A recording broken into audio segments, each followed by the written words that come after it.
Ladies and gentlemen, we come to you this morning with an announcement. We announce the passing on of Raila Odinga, a towering figure in Kenya's politics, one of the most consequential politicians of our times. Reports reaching us indicate that he passed on this morning at the age of 80. This is a piece of news we are receiving now, and we'll continue discussing and giving you more details as we continue. Once again, ladies and gentlemen, we come to you with the news of the passing on of Raila Odinga, who served as Prime Minister of this country between 2008 and 2013. He has also been the leader of the Orange Democratic Movement for over 20 years. News reaching us indicate that he passed on this morning at the age of 80, and we will continue discussing this as we continue receiving more details from the government as well as his family.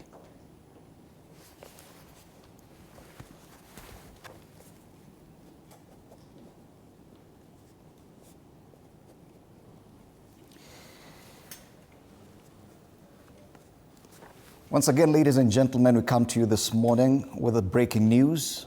We announce the passing on of Raila Odinga, who served as Prime Minister of this great country of Kenya between 2008 and 2013, a towering figure in Kenya's politics and perhaps the most consequential politician of our times.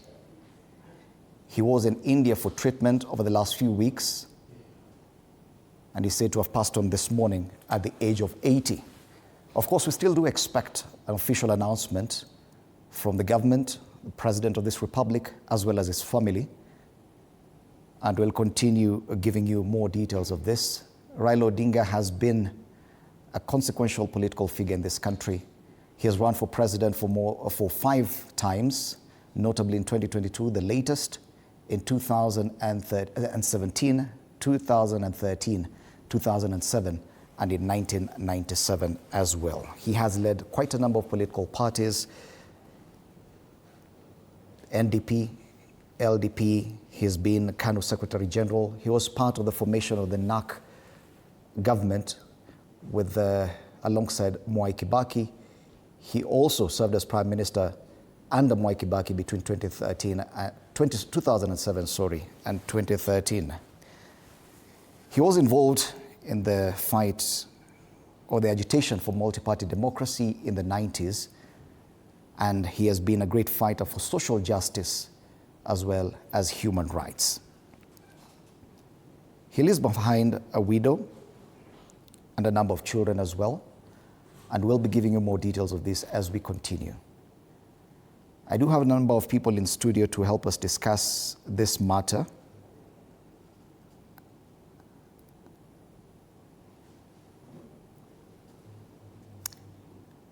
And yes, we do have Mwalimu Wilson Sossion, who's been a member of ODM party.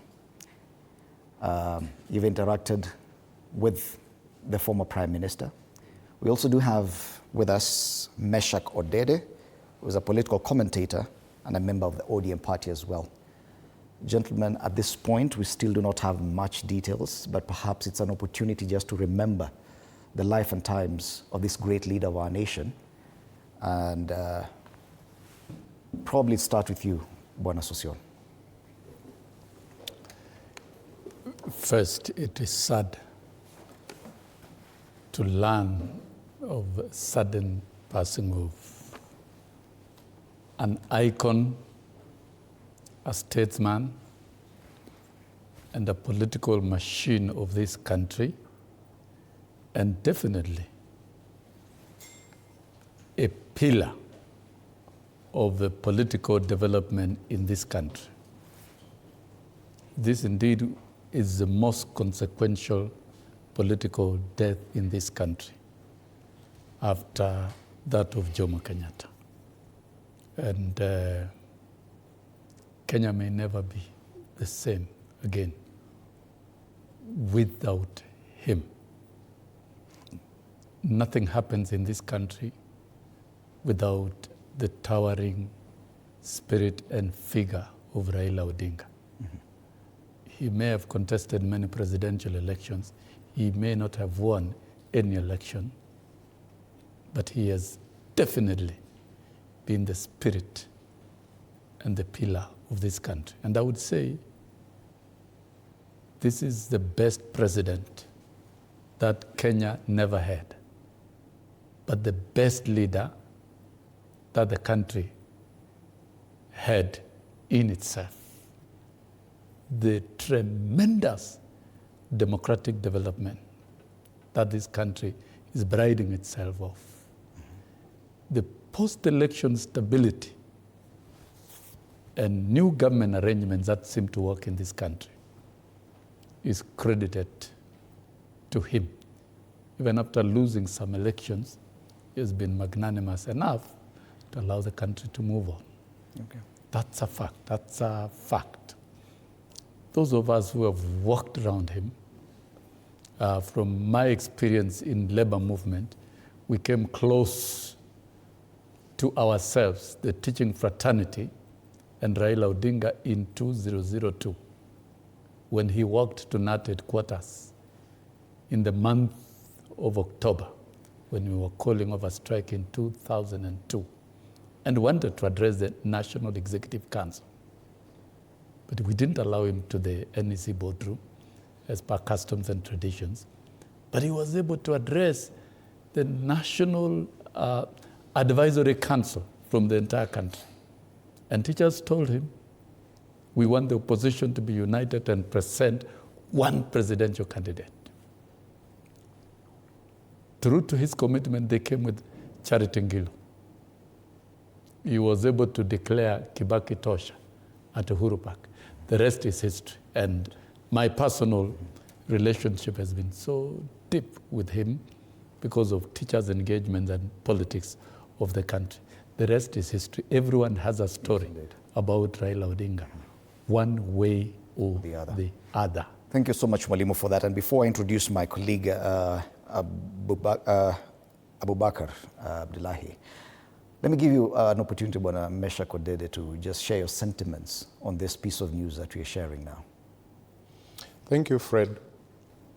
The death of Raila Odinga comes as a shock to the nation, and I think by extension, even to Africa, and a bit of global leadership, because the person in Raila Odinga has many, many friends across the globe, not just Kenya.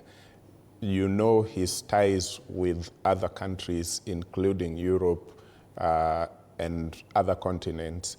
His political journey, although in Kenya we are talking about 30 years of active politics, vying on a position or another, but his whole life is politics, because Raila's political journey is, today we are talking about an 80-year-old man who was arrested, but I think 60 years of that man were deep in politics, because his political journey, when he talks about the history of every movement in this country, he will talk to you about things that you were born and you saw. He'll talk to you about people who you still relate with and talk to. When he talked about his engagement in politics, even behind the curtain, the clamor for every other change that was coming, he played a key role, even though in terms of vying for a position, he came to vie much, much later. And so I think Raila's life is basically politics. From the age that somebody turns 18 and picks the national identity card as a full-grown man, he has been in politics. But people know more of Raila's politics than they know other aspect, maybe a bit of family, because his family has also been out there, Mama Aida and all the children, including the late Fidel. But there is one angle of Raila that probably only people who are keen and interested would know. Raila the businessman, Raila the entrepreneur. Because one thing that people do not understand is how Bwana Sossion here would tell you what it means to vie for a presidential candidate in the stature of Raila and the seriousness, the amount of money that is used, and what you need, even before other people come to give you support in terms of money. They also need to know that you also have yours and you are serious. That is something we've never talked about. How, because some people go to vie once, even for MP or governor. Now, if they don't get the position, wamekwisha. Like, you don't even know how they will come up again. Some people are cursing politics right now because politics went with all their monies. But how do you think Raila managed for those 30 years, 5 serious presidential elections that some of them are suspected and even believed that he won? For that kind of a man to get to this point, believe me, that man could not just be using other people's money only. That tells you about Raila the entrepreneur, Raila the businessman. And so I am sad, but also happy that at the end of it all, everybody confirmed and accepted that he is Baba. Whether you love him or you don't like him, all of us in the country calls him Baba. Yes, indeed, he's been described as the enigma of Kenyan politics. And allow me to welcome to this conversation Abubakar Abdullahi. Even in your life as a journalist, Abubakar, I do not know if there's any other significant politicians that you ever have had to talk about or to cover. True. Raila Odinga is a consequential Kenyan politician. He has shaped Kenya's democracy.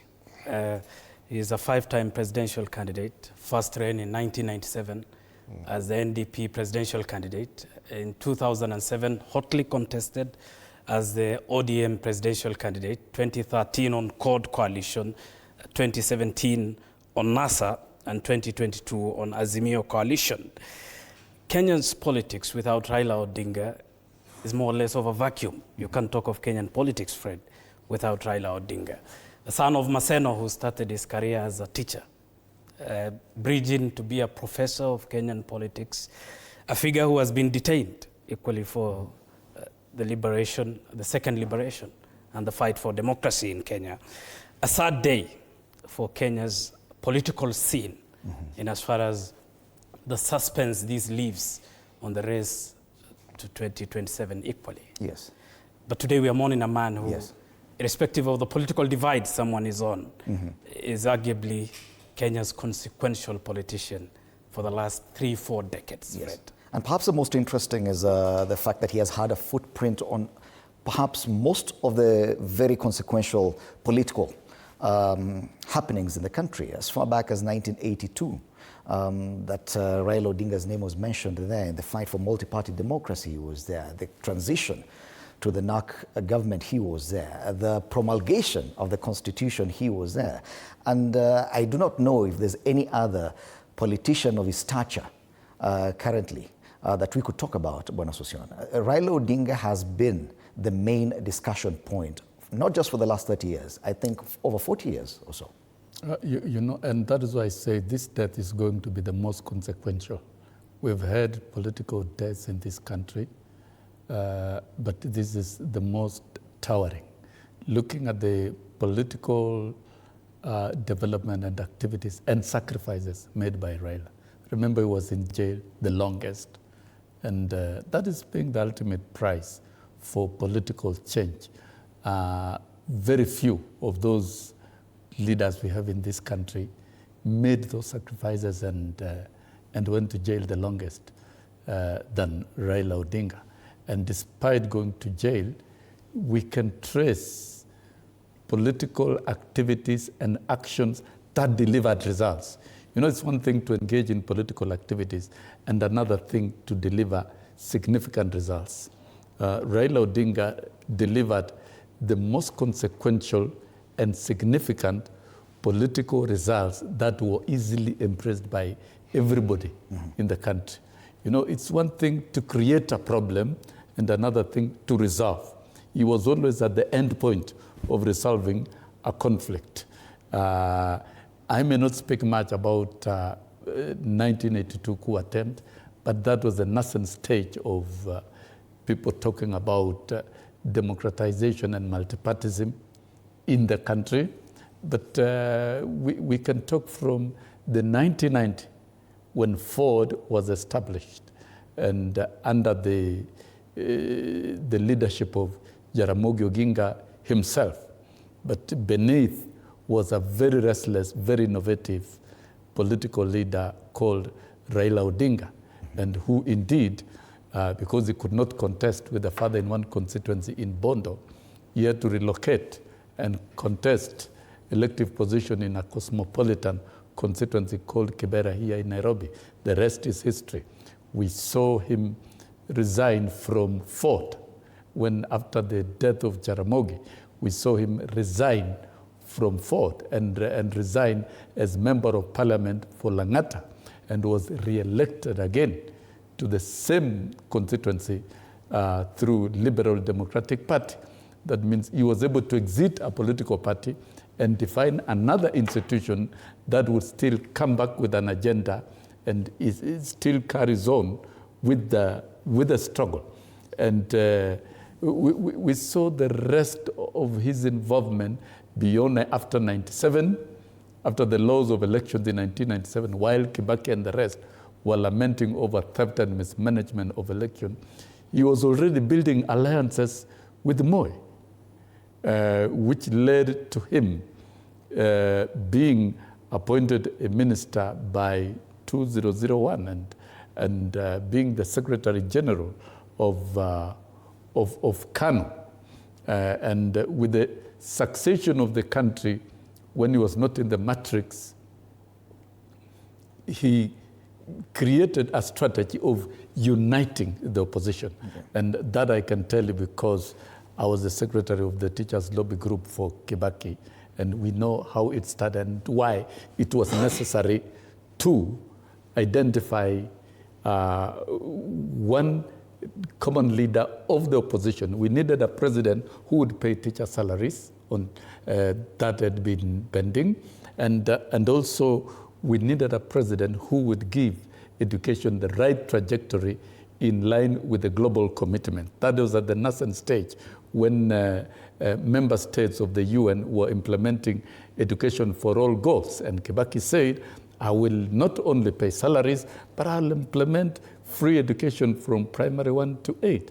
And during that conundrum of the opposition, Kibaki wanted to be president, Nyachai, Raila, and all the rest. It is Raila himself who sacrificed his ambition and resolved the stalemate that was there and declared at Uhuru Park that Kibaki tosha. And that was the end of the debate on who should be the presidential candidate for the joint opposition.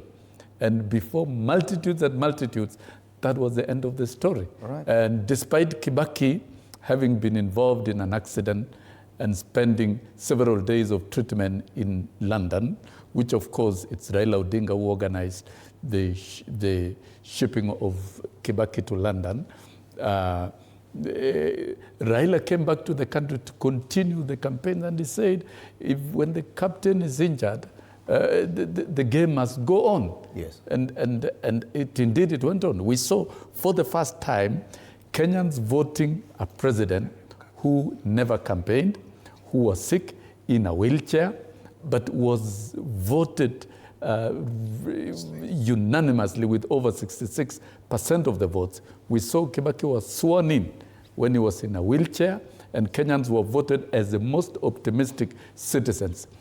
That spirit around that time was the spirit of Raila Amolo Odinga. And after the fallout, during the first 5 years of Kibaki, we still saw the emergence of ODM, Orange movement, out of the referendum of 2005. I think that constitution was not conceived rightly.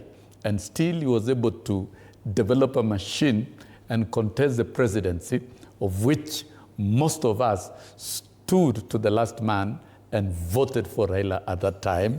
And now that you've mentioned the issue of the constitution, I think this is one of the processes where Raila Odinga was quite significant in his involvement and the kind of contribution he made to that. It should be noted, for example, the fact that Mwalimu Sossion has mentioned it, that the Orange Democratic Movement now was born out of that part of the deliberations on the referendum of 2005. Many in our generation and the other generation of younger Kenyans, probably the Gen Zs, the Gen Alpha, are interacting with a document which Raila Odinga hugely contributed to. Probably direct this conversation towards that, the constitutionalism of Kenya and how Raila Odinga contributed to that. Fred, he's a man who fought for the repeal of Section 2A of the Constitution, which ushered a multi-party system of governance in the Kenya's democracy that we know.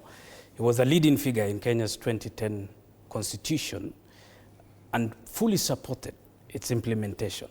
Raila Odinga, I think we can confidently say, based on his assessments, he is the only, if not among the key politicians who have supported the devolved system of governance, which was a product of the 2010 Constitution.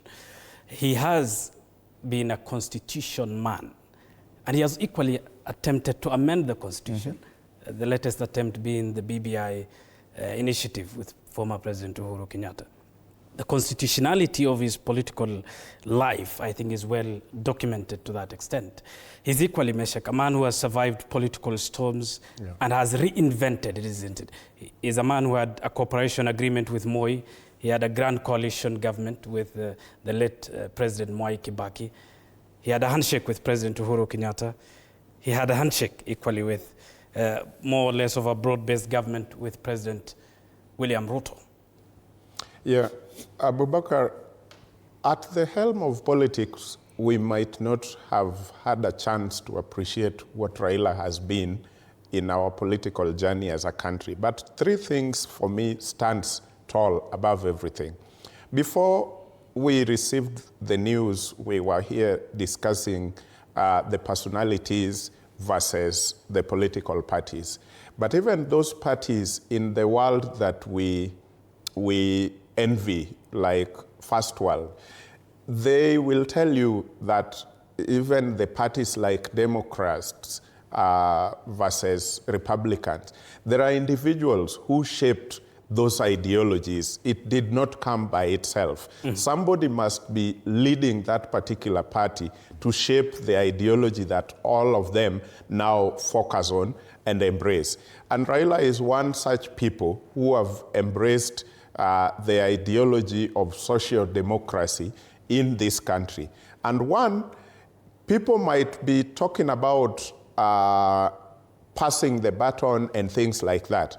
Where I see it, I know Raila has been a mentor both in person and virtually, because there are young people in this country who has been in Raila's school of politics, even though they have not been on the table one-on-one with Raila. But they will tell you, we've learned this and this on how Raila plays his politics. But now, put your eyes in the political parties that we have now and look deep in that parliament and tell me someone who has not learned anything from Raila Odinga as a senior politician in this country. You might just find one or two, but the rest will tell you they have history with Raila, including the President William Ruto.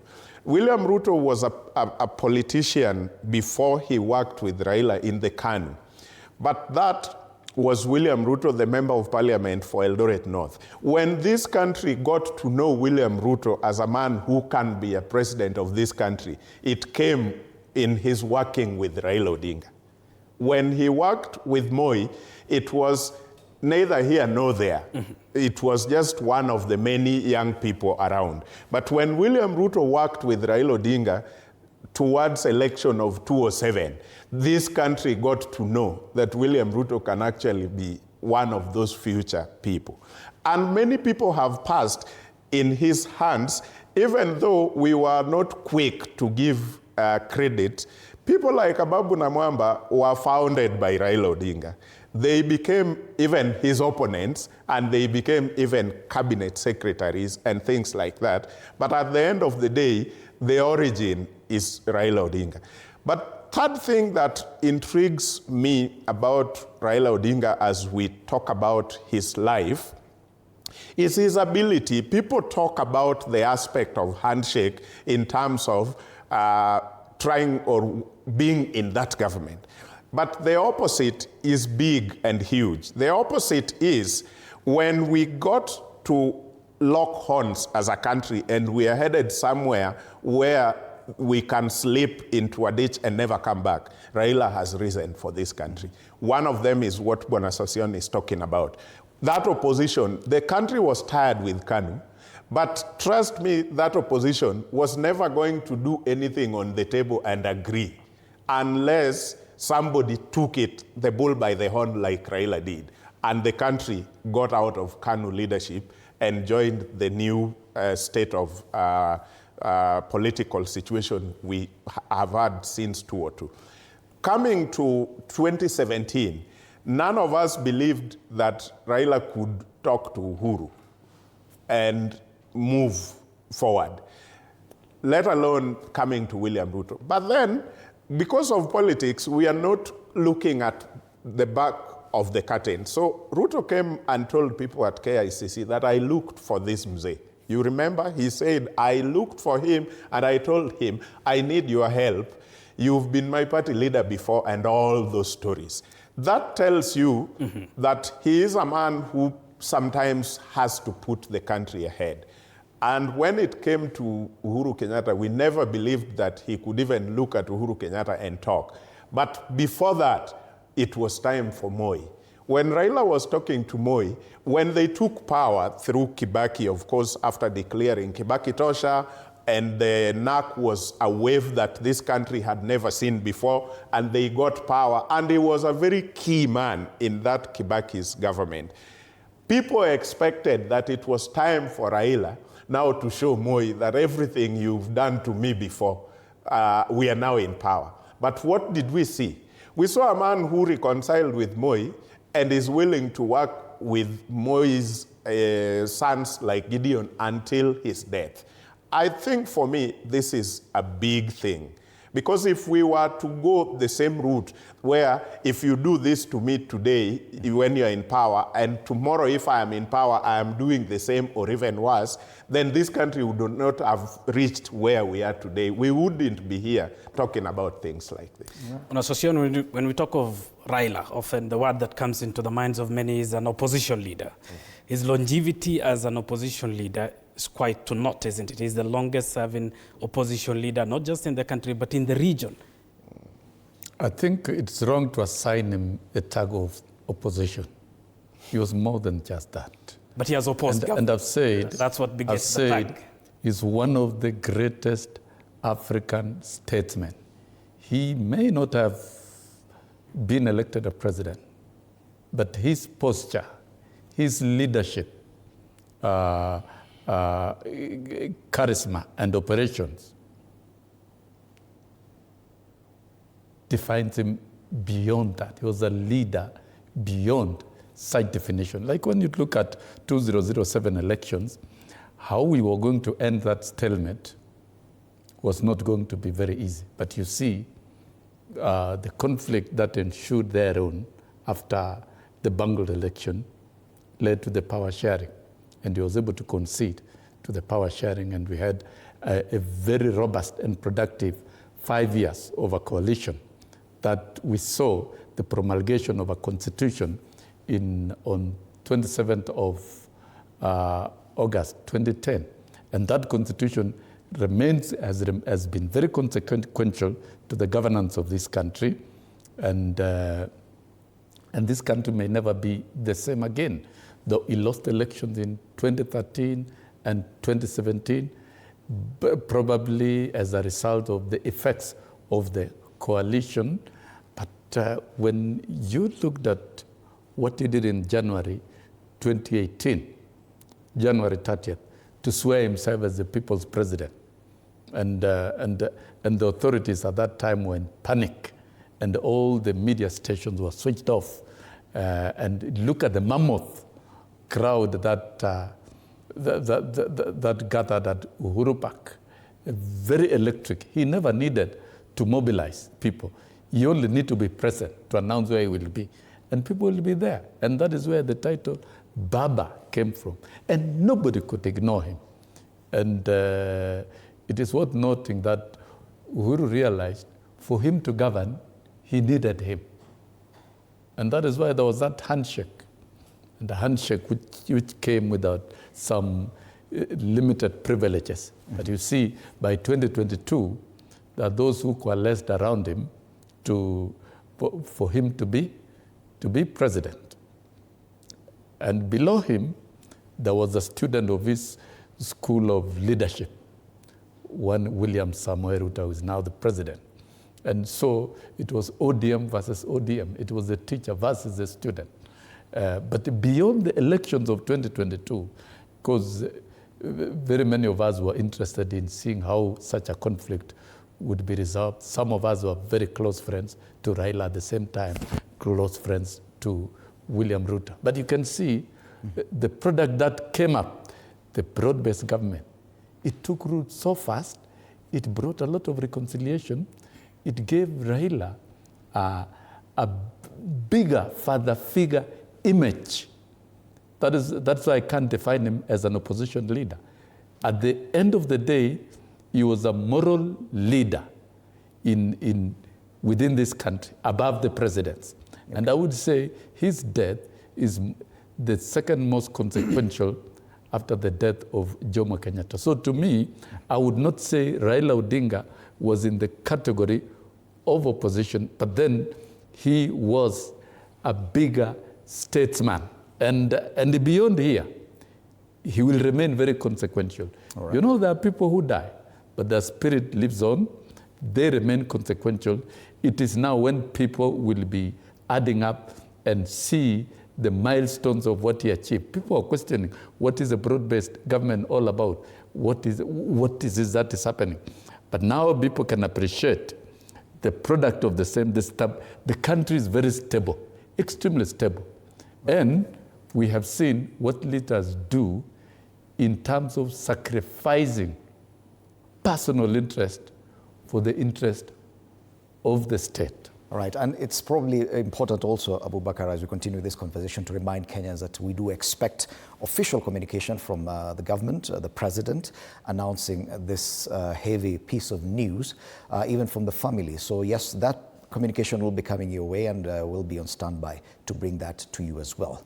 Yes, we continue bringing you this breaking news of the death or the passing on of Raila Amolo Odinga, a towering figure in Kenya's politics, who served as Prime Minister between 2007 and 2013. Abu Bakar, the other issues that many people are discussing is what Raila Odinga stood for. Mm-hmm. The question is, what did this consequential politician really stand for? And in his own description of his party is that they espoused social democratic policies. Now, one of those elements of social democracy is a participatory nature of that, and probably one of the biggest dividends or byproducts of the Constitution 2010, what we now call public participation, the involvement of the entire public in making decisions towards the democracy or the governance of this country. How significant has that been, Bonameshak? Thank you, Fred. There are many things. I know right now that Raila has rested. These things will come out. Sometimes, you know, there is a way we also manage history when we are still in politics, and you're my opponent. We manage history so that it doesn't put a lot of light on you. So right now that he's no more, I am sure it is going to come out really big.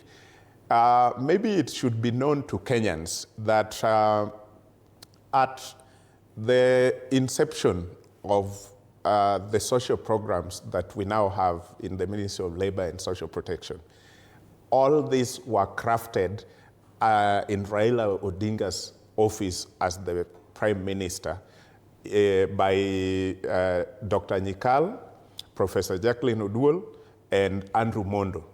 These are the people who crafted the social programs, the Pesa ya Wazee, and all those kind of things that is now in the State Department for Social Protection. That is one. If you look at the reason why many people talk about Raila as the father of this constitution or devolution. It is not because he is the one who invented the idea of devolution. The late Professor Odhiambo Mbai, may his soul rest in peace, came up with the paper and presented about devolution. But Raila realized and picked and said, this is exactly what the country needs. So when Professor died, everybody thought that thing was gone and that is a matter that is done. But he clung on it and managed to push the country to adopt that and ensure that devolution actually works. And that is how he noticed that the WACO draft from Kilifi was not having everything that Professor had presented at Bomas on devolution. And he managed to push us as a country to put that aside, and later on, thank God, by 2013, we now had devolution, although some part of it was still not there, but it was negotiated further. And this is why people call him the father of devolution or the new constitution. So there has been a lot of consequences. If you ask the legal professionals, they will tell you, and you always host many of them here, they will tell you that Raila has advanced our jurisprudence on matters election than any other legal mind in this country. All those many times he was going to the court against this election or that election. We have managed to perfect our election, although not the way we wish it should be by now. But at least, trust me, we have moved way above many countries in this region and even other regions, because he has been persistent in going to court and looking at our election. So after that, the man is now resting when we are celebrating 20 years of ODM party that he has been leading. Every other party in the recent time, my time and yours, have died after elections or have become a shell after elections. And ODM has not won, or Raila has not become president, but this party has remained. We have more than 100 political parties, but believe me, where I sit and Honorable Session, we can't even mention more than 10. And some of them, trust me, were registered way before ODM was registered. To me, this is a legacy, because we are celebrating a 20-year of a party that has not had power, but has remained consequential in every debate in parliament. Right now, we have young men and women in that parliament that many young people out there are actually excited about. Talk about Senator Sifuna, talk about Babu Owino, talk about Caleb Amisi, talk about this group calling themselves Kenya Moja. Do you know 90% of that group are ODM, members of ODM? Some people are even celebrating, although some of us are not, people like Kibagendi. Kibagendi was with William Ruto for the longest time possible and then came to ODM. And with ODM, he was able to join parliament. Even as he makes noise, people should know that he is a member of parliament in ODM ticket. So when we talk about the vibrancy of parliament or the people you want to support and feel like these are the kind of MPs we want, remember they are coming from ODM, which is led by Raila Odinga since 2005. Mm-hmm. That is the consequence about the man we are talking about. And Sossion, we are talking of a man who has had fanatical political following across the country, be it in Turkana, Wajir, Mandera, the coastal region. He was the alpha Kenyan politician, isn't it? And even beyond the borders, because I realized he was, as the president of Education International, everywhere I went, I realized he was a towering political figure even across the continent. But when you talk about the context of the country, by the time he was labeled Baba in the country, he became Baba of everywhere. Mm-hmm. And people literally accepted that this one is our father. We love the other political figures occupying any position, but the father of all of us is this one. Looking at his leadership style, he was a social democrat to the core. and that was defined in ODM and internalized by the people within ODM. Maybe what my brother has also not stated is that the current president is a core ODM adherent. Of course, that was a breakaway during the coalition government, but post 2022, we have seen the original genetic codings and actors of ODM coming together and stitching their pieces together. So when you look at Raila Odinga, he was a social democrat to the core, and in his leadership style, he would not innovate ideas himself. He would incubate ideas and mainstream ideas. His political administrative skills, it is so easy and so nice to work under his ecosystem. I've done it myself.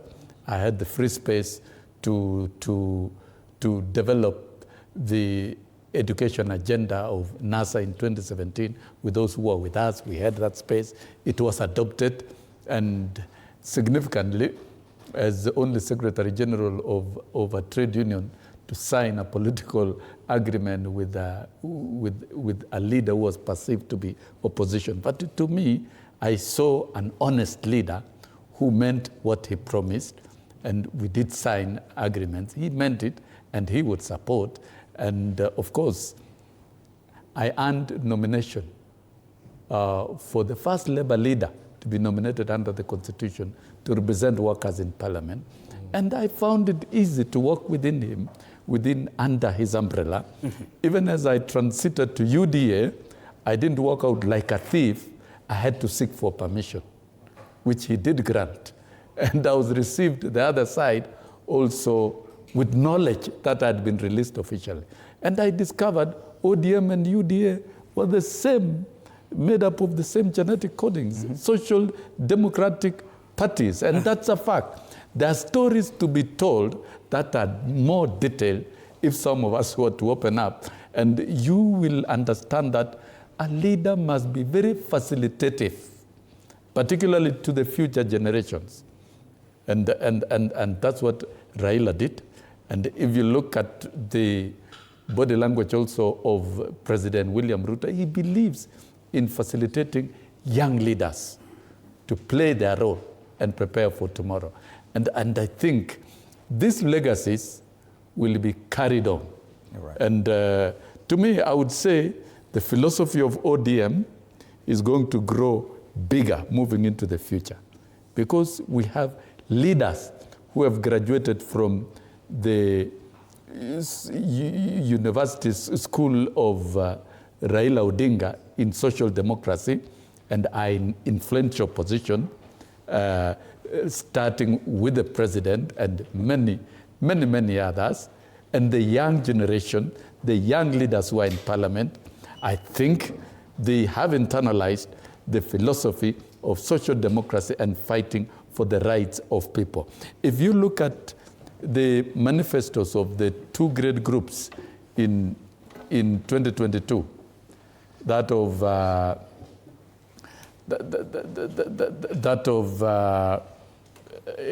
Kenya Kwanza and the other team, they were basically the same. And it's purely social Azimio and Kenya Kwanza.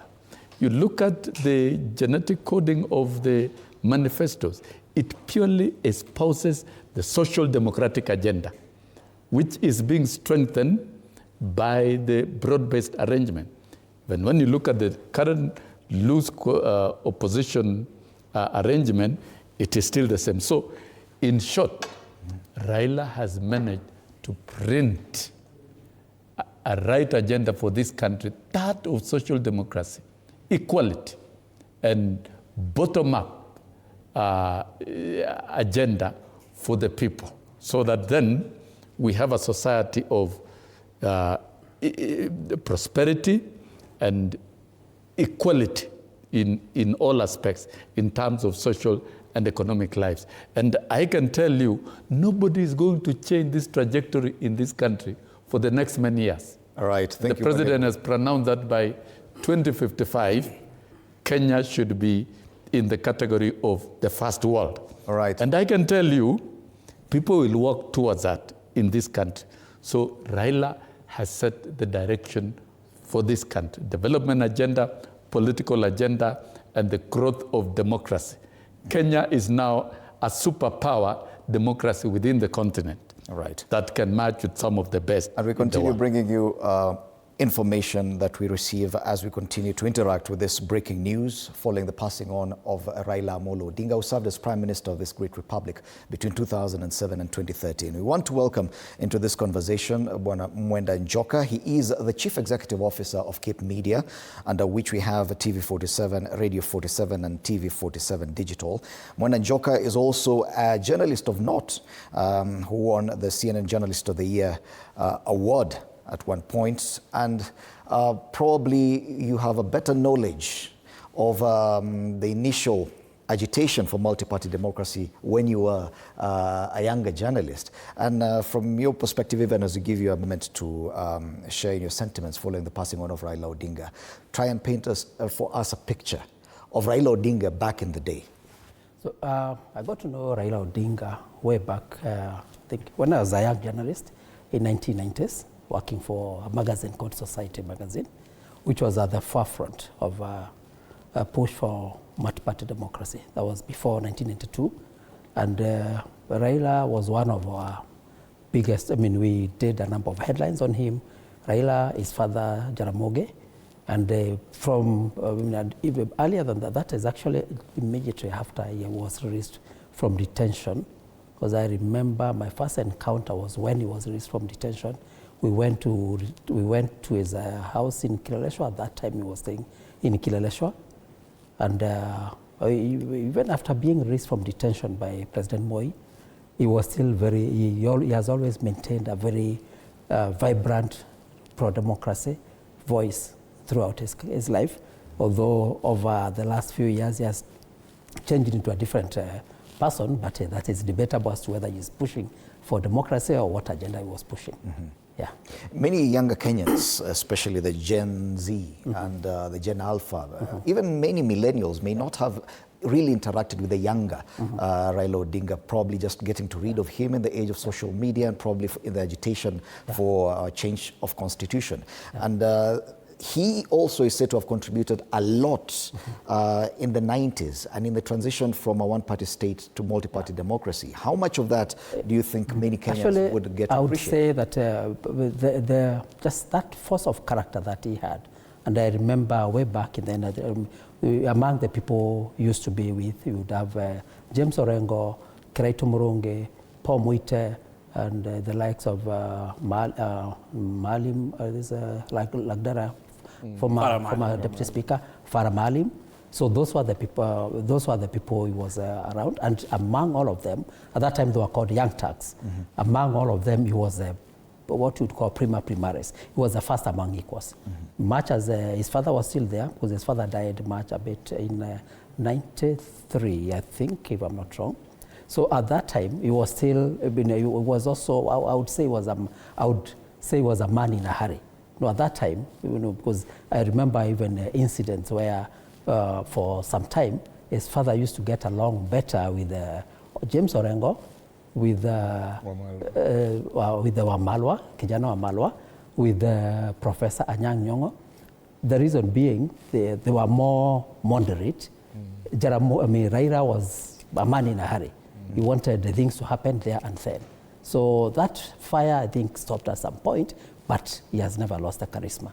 What I would say, the most distinct part about him is that he was a person who would command respect. Somehow, there's what you'd call an aura of that you don't get with many people. He walks in somewhere, and people listen to him.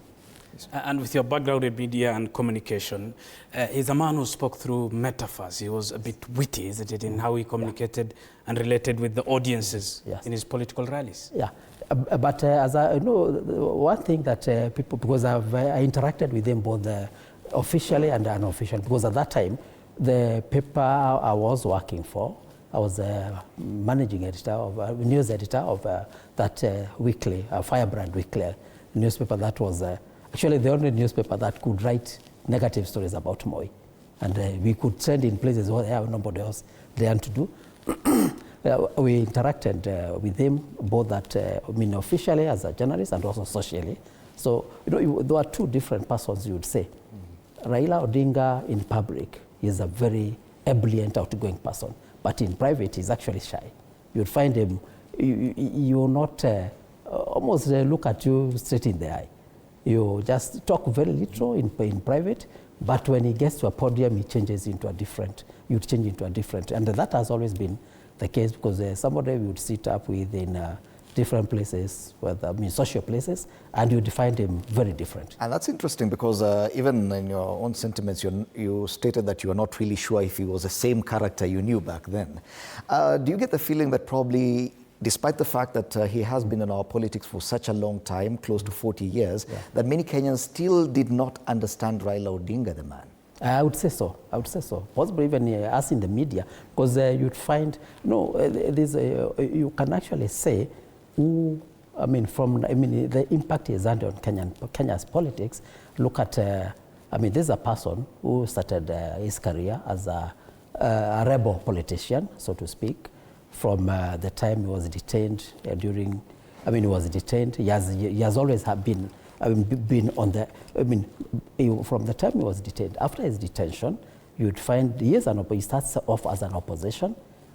He ends up in government way back, and you can trace he has been in government one way or the other from around 1997. Yeah, he has always been in government. Yet he maintains his credentials as an opposition. So I think enigma is the right one to use for about him. Beshak, some will view his legacy politically as a conflicting portrait. A man on one hand who fought for what is right and a constitution, and a man who in 2007 refused to accept defeat that led to a bloody 2007-2008 post-election violence. That part of Raila cannot be edited, isn't it? It can be revised. I don't think it needs any editing, because some of us were lucky to be already there. That election, I actually believe and think if Raila was not the leader of ODM, and probably we had somebody else, maybe we would not be talking about Kenya right now. Anybody who must have been close enough in those negotiations or relate with these politicians know that much as he took the position he took and Kenyans died because of the bungled election, we are still not sure if somebody else was the one leading that team, maybe we would not be having Kenya. Because in the support base of Raila, many people still believed that Raila conceded an election that he won and should not have conceded. And that even got him to part ways with some of the buddies, people who were very close and were fighting on his behalf. People who were fighting on his behalf thought he has betrayed them. So maybe I'm just looking at the other side of the coin, and I'm believing that if those people who are not contented with Raila ceding that position and becoming prime minister, if they were the ones in front, what would we be having today? Would we be having a country to call Kenya? So I give him tribute. Yes, it is and again, this is linked to his last words in this country before he departed for India. If you have that clip, you will revise and see. He told Kenyans that many of you who think I should not have done what I did, why do you think the Kenyan people call me Baba? And what under ordinary circumstances happens when a father is in the home and the home is in turmoil and the fire has broken? Does a father send his sons to go and fetch petrol and add to the fire, or more firewood to add to the fire? No. A father calls his sons and calms them down and makes sure that the home remains. Those were the last words of Raila to the press, and then after that he left to India. And now I see the correlation. Maybe that is what most of us have missed. But like Dr. Njoka, they met Raila who was young, and every human being transits. Even our other politicians like Orengo were firebrand, different from the Orengo you know today. Martha was Iron Lady more than she can be today. And even some of us, we are this way because we are still in the age where we can be this way. So I personally think, just like Mwenda has said, when Jaramogi was moving out, he noticed that maybe some of those people had already become a little bit calm and could take us to another level in terms of politics. But Raila has the things he has missed as a human being. But there are so much we have gained as a country by having him in the politics. All right. And before I give you, Bwana Mwenda Njoka, a moment to, let's just interact with some of our viewers. We have Alfayo Kombo in Kisii, who has a few people who have just received this piece of news. Alfayo, I don't know whether to say good morning, but just bring us up to speed with the kind of discussions. How have people received this piece of news in Kisii?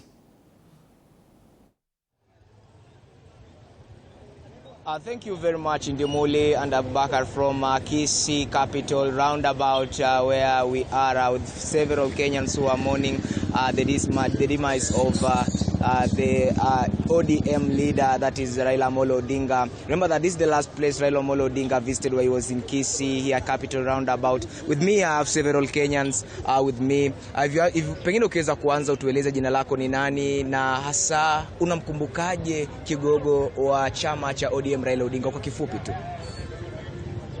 Kwa majina naitwa Evans Bogongo. Mimi ni youth rep kutoka Kisii, kutoka huko Kisii. Niko na huzuni mkubwa sana. Raila ametuacha tukiwa na birthday yake hapa stadium, Kisii Stadium. Tuko na huzuni, tunasikia Raila Amolo Odinga amekufa. Raila Amolo Odinga ni mtu mwenye ametusaidia kwa hii nchi. Raila Amolo Odinga ametupea freedom. Hii freedom yenye tuko nayo tunaongea, ni Raila Amolo Odinga ametufanyia hii. Kwa hivyo nasema pole sana kwa wananchi, na nasema pole sana kwa familia ya Raila Amolo Odinga. Ida, pole sana. Unajua maisha inakuanga hivyo, pole sana. Na asante sana. Pia tuweze kupata pia mzee na atueleze wewe unamkumbukaje Raila Amolo Odinga? Kwa majina ninaitwa Peter Obaiwa, na mimi nimeona serikali kama tatu zote za hii nchi yetu. Nimeona serikali ya Moi, nimeona Kibaki, nimeona Uhuru na sasa ni Ruto. Zile changes tumeziona kwa hii nchi ni huyu mzee ametuletea. Mimi ni mfuasi sugu wa ODM. Kila mtu ako na challenges zake, hata kama amekosea, lakini zile vitu tumepata kwa hii nchi ni huyu mzee ametuletea. Ninaomba kwamba tunaomboleze na hii familia ya Raila, familia yake na kwa ujumla nchi mzima. Kwa ukweli ni kwamba hakuna njia tutaweza sema hakuna kitu huyu mzee ameacha kwa hii nchi. Ametuacha kwa pengo kubwa, especially sisi wafuasi wa ODM. Ameacha pengo kubwa ambapo ameenda bila kutupanga vile tunastahili kuwa, lakini nashukuru Mungu kwa sababu tunapoendelekea huko mbele, najua Mungu atatuelekeza na atatusaidia. Asante. Na asante sana. Pengine wewe unasemaje?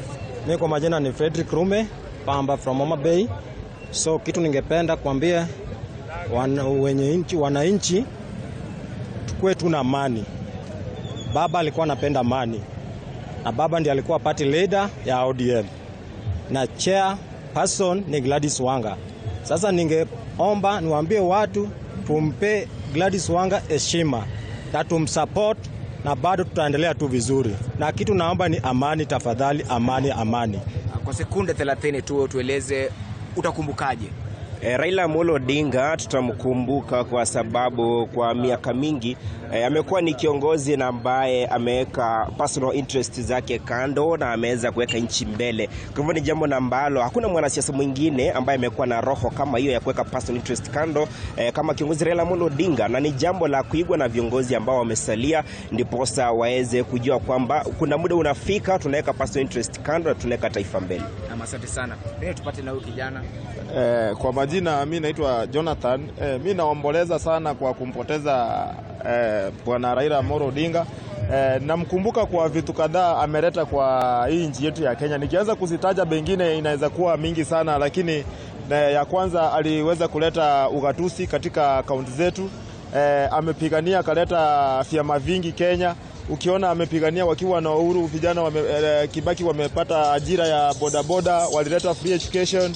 So ni mzee ambaye aliweka Kenya mbele kuliko nafasi yake. Sasa mimi ninaomboleza sana, naambia familia pole, tuko pamoja. Rambirambi zetu kila kidogo tutaleta na simu, tutakubali tu juu na sisi pia tunaomboleza hapa, tumempoteza kiongozi. Na asante sana, pia tupate ukijana na yeye pia tunguze. So kwa majina anakuanga kiongozi wa vijana kutoka Rift Valley, natoka upande wa Nakuru. So ningeomba kutoa lambilambi zangu kwa familia ya Raila Odinga, kwa maana Raila Odinga amekuwa nistia. Kwa hii Kenya hata tumeshindwa, sasa tutapata nani mwingine ambaye atareplace hii namba. Tunaomba viongozi wa chama cha ODM mahali popote walipo, tuanzie mheshimiwa Simba Alati, tuanzie mheshimiwa Gladys Wanga Akinorengo, mchunge hiyo nyumba na make sure hiyo nyumba hata sisi tutaingia, mtukaribishe kwa njia ya imani. Tunasema mheshimiwa Raila Amolo Odinga, ile heshima amefanya kwa hii Kenya, amechunga hii nchi kama nyumba yake, na tunasema kuanzia leo Raila Odinga ni sucha, hatujapata mtu mwingine. Poleni sana mama Ida Odinga, I hope tutakuja hiyo matanga na wacha msaa lale kwa imani. Asanteni sana. Kwa majina naitwa Dominic, mfuasi wa Kisii. Ningependa sana kutoa rasala zangu za rambirambi kwa familia ya Ida Odinga na Wakenya wote mzima. Ninakumbuka Raila kwa sababu ametupatia freedom ya kuongea, freedom of expression. Mambo ya ugatuzi, Raila ndiye amepigania Kenya mpaka tumepata ugatuzi. Na Raila ni mtu mwenye alikuwa anapenda freedom. Sasa Wakenya wote sasa tu maintain freedom, tukue na amani mpaka matanga ya mheshimiwa Raila yatakapomalizika. Asanteni sana. Naam, asante sana Fred Ndimuli. Those are the few sentiments from various Kenyans, various people from. Remember that Kisii town is a metropolitan whereby we have residents from Homa Bay, Migori County and Kisii County. But here at Capital Roundabout, as you can see, several Kenyans have started converging here. As from my background, you can see in order to make sure all of them are utilizing ODM party leader, that is Raila Amolo Odinga. I don't have much to say, but just to pass the mantle back to you in studio, friend Ndimuli. Thank you very much, correspondent Alfayo Kombo, live from Kisii as Kenyans continue to mourn Raila Odinga. Alfayo Kombo is joining us live from Kisii as Kenyans continue to mourn the late Raila Amolo Odinga. And Kenya will continue indeed to mourn for the coming days, weeks and months. A son born in Maseno who has risen through the ranks as a member of parliament, a minister, a political leader of his own political party for 20 years now, a man who has vied 5 years for the presidency of the country, Raila Amolo Odinga. Wilson Sossion, perhaps let me give you this as your final contribution to the discussion. He's a man who has had a complete cycle in politics, isn't it? He rose through a member of parliament, a minister, a man who elusively sought the presidency, but either way was part of many governments. You know, to rise to the status of a statesman, you must rise through the ranks. You must be processed through various levels of leadership, from being a radical to moderate yourself to leadership, and to moderate others, including ourselves, who led very radical views of things, but we must moderate ourselves to leadership. So I think Raila completed the total metamorphosis of evolution of any leader, any statesman. And if you look at the country's achievements, that's why I said Kenya is a superpower democracy within the continent and ranking one of the best among the world. The engine behind the power is one Raila Amolo Odinga. You cannot hang anything bad on Raila Odinga. Any success in this country, any political gain that anybody is enjoying in this country within the boundaries, and even within the region, because there is Raila effect across the continent, is out of Raila Odinga. And the envisaged prosperity of this country, the Vision 2030, Vision 2055, 2063, and whatever vision that is grounded in democracy, equality, and justice for all. You'll trace it to Raila Odinga. Some have said the post-election of 07 is connected to Raila Odinga. He did nothing. The only thing Raila Odinga did was to present himself for presidency and won elections. The fact is, and I can say, he won elections of 07.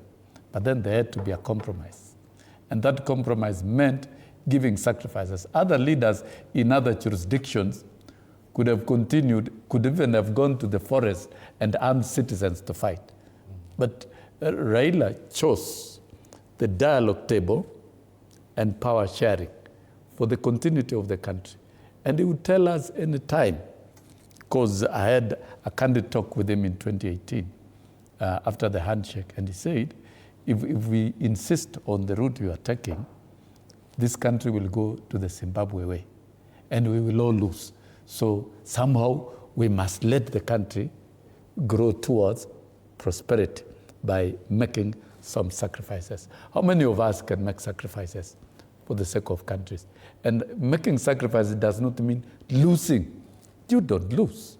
And that is why in any elections in this country, Raila's consequences are very significant.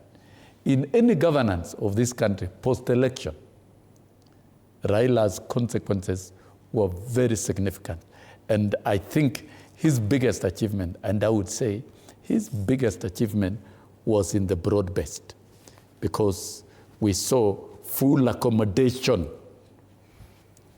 of Raila in government in terms of the ministers. Of course, he has 5 ministers in government and a significant number of PSS and many others. And he has been able to address cabinet and meetings of principal secretaries. And the president has said very clearly, the president said, we will dignify Raila Odinga in this country. And I would say Raila Odinga has passed on in good arms and warmth of the government of the Republic of Kenya. All right. And so nominally, he has passed on as a recognized and respected leader by the president, the government, and the people of the Republic of Kenya.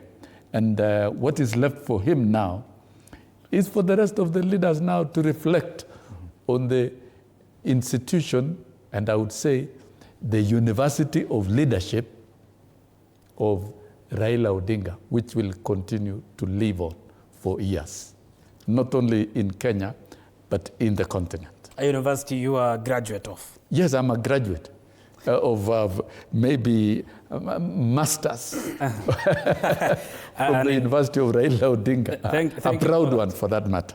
Wilson Sossion there painting a glowing tribute of the late Raila Amolo Odinga. Tributes continue to flow. We have tributes from across the region. The Ethiopian Prime Minister Abiy Ahmed has tweeted, and I quote, on behalf of the government of Ethiopia, he says, I extend my sincere condolences to the passing on of the former Kenyan Prime Minister Raila Odinga. May he rest in peace.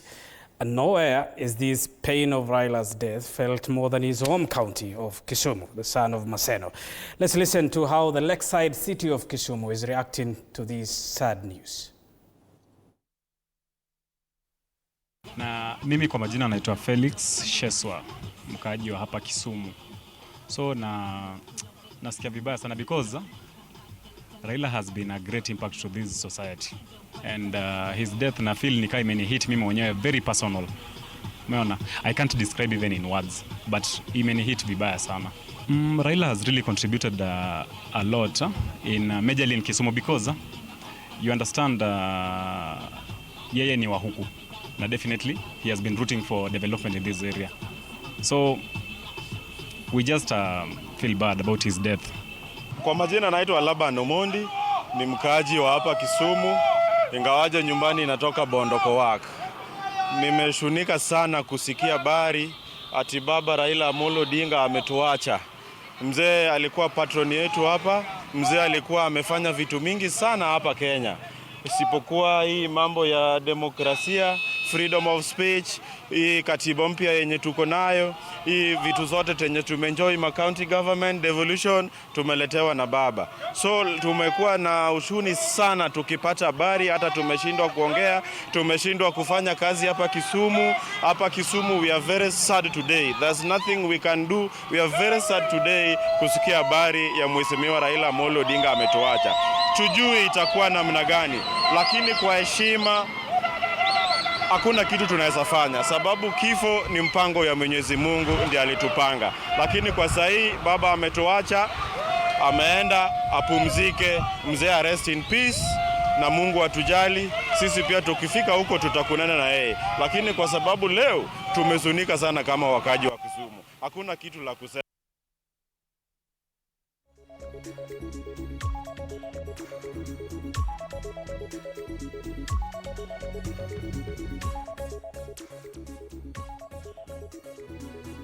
And we'll continue sharing pictures and images of Raila Odinga with his family and his political life and times. Before we went to get views from Kisumu and other people, Bwana Njoka, you wanted to contribute to the kind of changing faces of this man, and the fact that many Kenyans still do not understand because he appears to have been radicalizing factors at both extremes. Yeah. Actually, you'd say, I remember one person who would put, sometime in 2000, and I think it should have been 2004, there was a time when, during Kibaki's government, when they did a retreat somewhere in Mount Kenya, the late Wamalwa Kijana was a deputy president for Kibaki at that time. I think it was still vice president. He said that Raila Odinga is one person who creates, he has two different, the people who hate him to death, and the people who love him to death. That sums up the kind of person he is. But there's something Mheshimiwa Sosion said, and also already has mentioned, about the sacrifices Raila has made. Whatever you might say about him, to me, the biggest contribution Raila made to this country is not even the broad-based. It was in 2007. That's the time, it is a fact. And I was working for government at that time, and there are a lot of indications that he actually won that election. No, I was not in government, I was in the media. I joined government in 2013. Sorry. There were all indications that Raila Odinga won that election. And for somebody anywhere in Africa or even in the world, you win an election, you go, this was not your first attempt, you've sacrificed so much for a country, and then you sit down with the people you feel have stolen your election and discuss with them. Well, all your people around you, I won't mention names, but a lot of people he works with now, and a lot of people were saying that if the country has to burn, let it burn. Raila Odinga is the only one who sat in the room. I remember meetings that were taking place at Serena. Before even Kofi Annan, the late Kofi Annan, the then Secretary General of UN, came to the country as a mediator. Raila Odinga sat, he told his troops, we have to sit down and agree. These are now behind the scenes kind of maneuvers, and agree because the country is bigger than us. For somebody to sit down, he was not looking at even the position that he's going to get, but he was willing to sit down with the people he believed had stolen his election and agree on a way to bring down, to calm the country down at a time when, we had reached a point, leave alone what we are seeing here in the Gen Z. Parliament was an extreme, but at that time you are talking about spontaneous violence across the country, everywhere. So it became almost a situation where the military, the police, could actually be overwhelmed. Because if the country, so for him to sit down and agree, because he would actually have allowed them, and the chances are that he would have become the president through that other route. But he agreed. So to me, that is the biggest contribution Raila did. Meshach, Raila Odinga has been a man of many nicknames. Yes. He was termed as Tinga, which was a symbol of his symbol in the 1997 party symbol. Interestingly, Agwambo, which loosely translates to the mysterious and unpredictable one. And so was he mysterious politically, isn't it? Not many people knew the political moves he was going to make. Thank you. Abubakar, you see, from where Mwenda Njoka left it, you realize Raila has been having different lives, yes. As a parliamentarian, we have something to remember. And many young people, probably the Gen Z and the Alphas, might not know that it is Raila Odinga that came with the creation of KEBS. You probably covered all that during your days. Like I said earlier, the social protection as the Prime Minister, this one I saw, Dr. Nyikal, Professor Jacqueline Oduol, and Andrew Mondo, he made them work throughout the night and day to come up with a social protection program for the older people. Now the Pesa Awase we are talking about. And it went through legislation and we have it here. Talk about KEPSA. The KEPSA was founded in Raila Odinga's office, and you probably may confirm.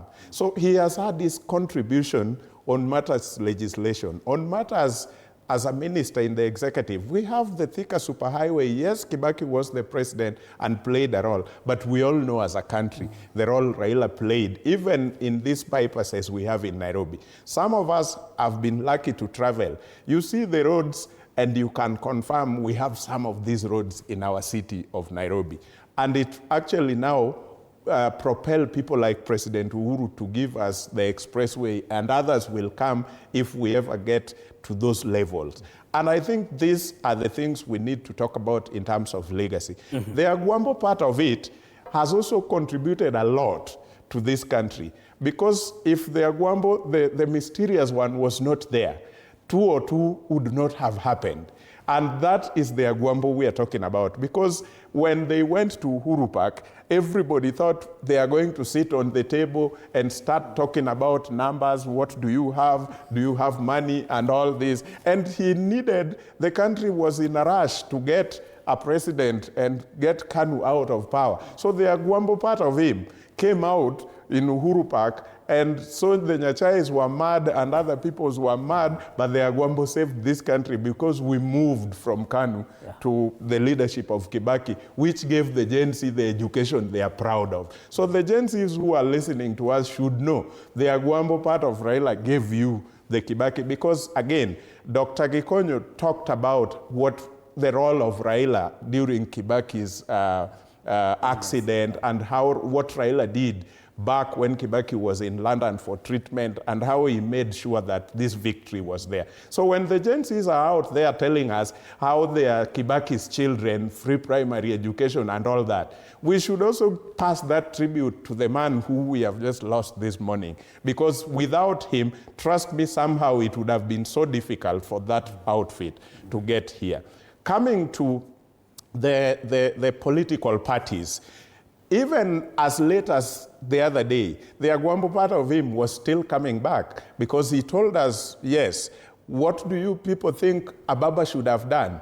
To just continue telling his sons to ban the whole country because you are celebrated? No, I had to take a difficult decision. And that is the Agwambo part of Raila, because many young people on the street had given him tribute and had said, Baba, wewe kaa hapo, just relax, let us do this. So they thought Baba was going to be overwhelmed with joy and tell them, my sons, do it, kill everyone, do whatever you want. No, the Agwambo part of him came. And the final Agwambo part of him that came is when he told parliamentarians, somehow we think things like CDF needed to be rethought. When it was brought, it was its time then. But now we think it is distracting you from legislation.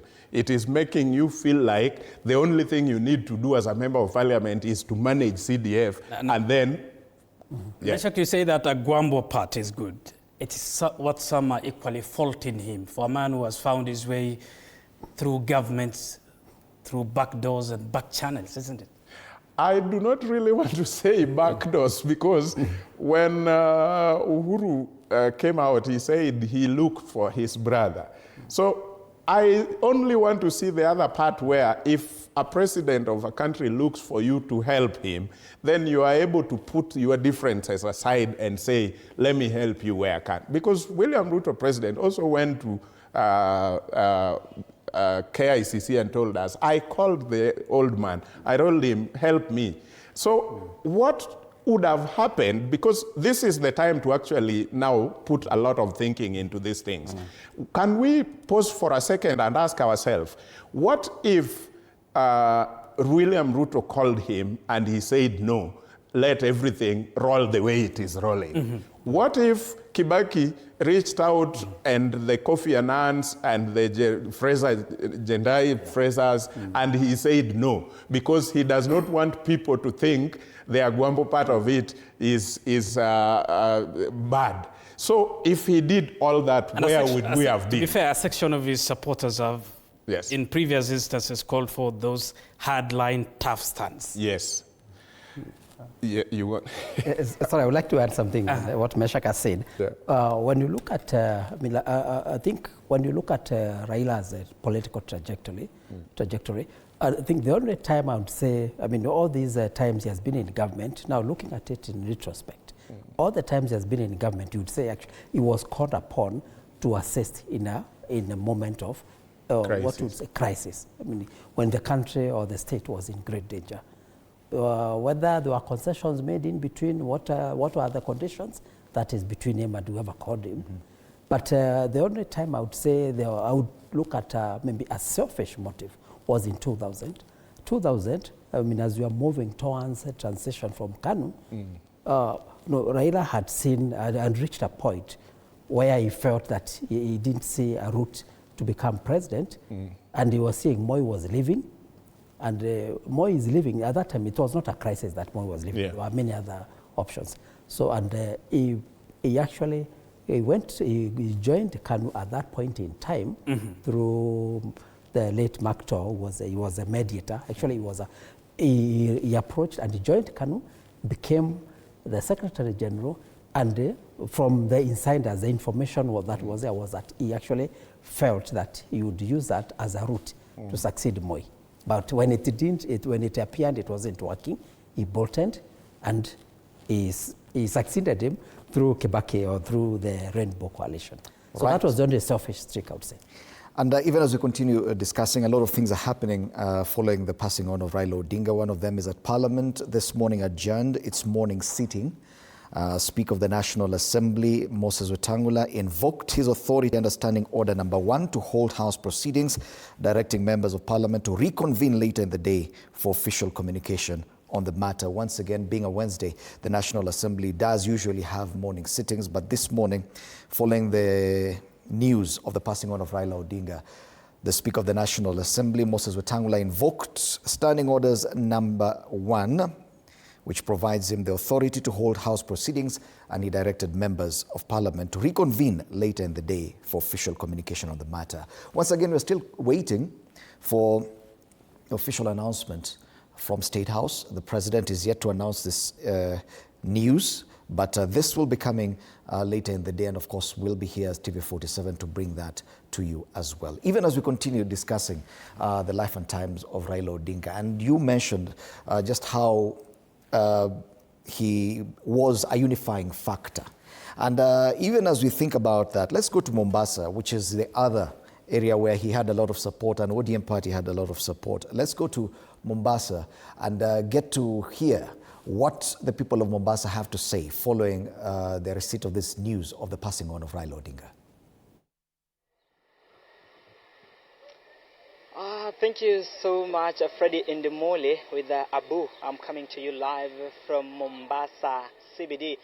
It is a dark morning, I'll say it is a Black Wednesday for residents here in Mombasa, mourning the passing on of Raila Amolo Odinga, the former Prime Minister of Kenya. So I'm here just to engage residents of this particular place in the Mombasa CBD to tell us how they received the news this morning, and also to send their mourning, or rather kutuma zile rambirambi zao kwa familia ya Raila Amolo Odinga na Wakenya kwa jumla. Tuanze tu kwa jina, utueleze unaitwa nani? Jambo Kenya. Kwa majina naitwa Mungai Tom Douglas. Asante. MC mtarajiwa Mwembe tayari Majengo. Niko hapa hivi tunaomboleza kifo cha Raila Amolo Odinga. Inamwendea kwanza mama Aida Odinga na familia yake. Tunapeana rambirambi zetu kwao na tungeomba watulie, tuko nao pamoja. Yes. Labda umepokeaje habari hizi za kufa kwa Raila Amolo Odinga? Kifo chake Raila kimetuhuzunisha sana, sababu tumejua matendo yenye Raila amekuwa akitufanyia, amekuwa mtetezi wa wananchi. Ingawaje mambo mawili matatu tu, lakini Raila tunamtambua kama hero kwa Kenya. Ni Raila ni mtu shupavu, yani kwa kisiasa, yani amesaidia wananchi pale hivyo kama kuwatetea. Ni hiyo kidogo tu tunajua hiyo ya juzi, lakini tunajua iko sawa. Sawa, anza kwa jina utueleze katika safari ya demokrasia ya Kenya unamkumbuka vipi Raila Amolo? Mimi kwa majina naitwa Abubakar Maganga, mkaaji wa Mombasa. Kusema kweli Raila ni kiongozi ambaye ni mtetezi. Naweza sema kwamba Raila Mandela. Nikisema Raila Mandela ninamfananisha na Mandela. Kwa sababu ni kiongozi ambaye kwanza alikuwa ni demokrasia ya kwanza. Na ya pili alikuwa ni kiongozi mchapakazi. Alikuwa anapenda Wakenya kiujumla na pia vile vile alikuwa anapenda maendeleo ya Wakenya. Kusema kweli Raila, hata sisi wenyewe demokrasia ambayo tuko nayo, ambayo tunajivunia sisi katika East Africa, sisi ndio namba 1 katika demokrasia. Tukiangalia kuna nchi zingine hazina demokrasia. Tukiangalia nchi jirani hazina demokrasia kama hii ambayo sisi tuko nayo. Na si mwingine ambaye ameleta demokrasia isipokuwa ni Raila Amolo Odinga. Mimi nasema nataka kupeleka rambirambi zangu kwa family yote kwa ujumla. Kwanza mama Aida na hiyo family yake yote tunawaambia pole, na tena tunawaambia pole sana. Isipokuwa nataka kupeana kwamba Wakenya tuwe na utulivu na tusiwe na vurugo, tujue ya kwamba tutulie, kwa sababu kwa kusema ule ukweli hatuwezi tukasema ati ya kwamba ndio mwisho wa safari. Mzee ametuondokea, huzuni tuko nao mwingi sana, lakini tuko na imani ya kwamba lazima pia Mwenyezi Mungu atatupatia mtu ambaye anaweza kuwa kama yeye. Kwa hivyo kwa hayo machache nasema ya kwamba napeana familia yake, ndio naipeana sana kabisa pole, pamoja na Wakenya wote kwa ujumla na watu wa Mombasa kwa ujumla. Asante. Taifa linaomboleza kifo cha waziri mkuu aliyekuwa waziri mkuu Raila Amolo Odinga. Kulingana na wewe, unamfahamu vipi Raila na unahisi kwamba ni kipi ambacho taifa la Kenya sasa litakosa? Kwanza kwa majina naitwa Salimu Tsuma. Na kwa kusema kweli tulivyosikia kifo cha mzee tumehuzunika sana soteni wa Kenya, tukiwa hapa kaunti ya Mombasa. Na ninaomba Wakenya wenzangu pamoja na viongozi wale wa ODM tutulie vizuri na tuweze kumstiri mzee. Mungu amweze kumweka mahali pema peponi, na pia viongozi wale wa ODM waweze kukaa chini watupe forward yao, hasa Wakenya wapate kuelewa, isiwe chama kitafata mzee pia. Asante sana. Tuanze kwa jina, tuambie unaitwa nani? My name is Thomas Adango from Bamburi. Really, it is a dark day for us. We've lost a countryman. We've missed a man who has been struggling for this nation. And it is so painful for the ODM fraternity, because it is just last week we celebrated the ODM 20 years. Then after that, we are getting a sad story that our leader Raila Amolo Odinga has passed. But that is part of life. We just ask the Kenyan fraternity, the members of ODM, the family members, just have hope and strength from God. All in all, we will have direction and Kenya will move on. My word to the leaders of this nation, let us now continue making peace for the remembrance of the struggle that Raila Amolo has done to this nation. For those who will say this and this, it is not time to say that. Let's give the Raila respectful send-off, and let's give God time to lead us as Kenya. May God bless all of us and the ODM fraternity. Thank you so much. Kabla kumaliza, labda tusikie sauti ya Gen Z, tusikie vile sauti ya kijana, umepokea vipi, utueleze? Kwa majina naitwa Nyae James ama James Nyae, popote kafoniita sawa tu.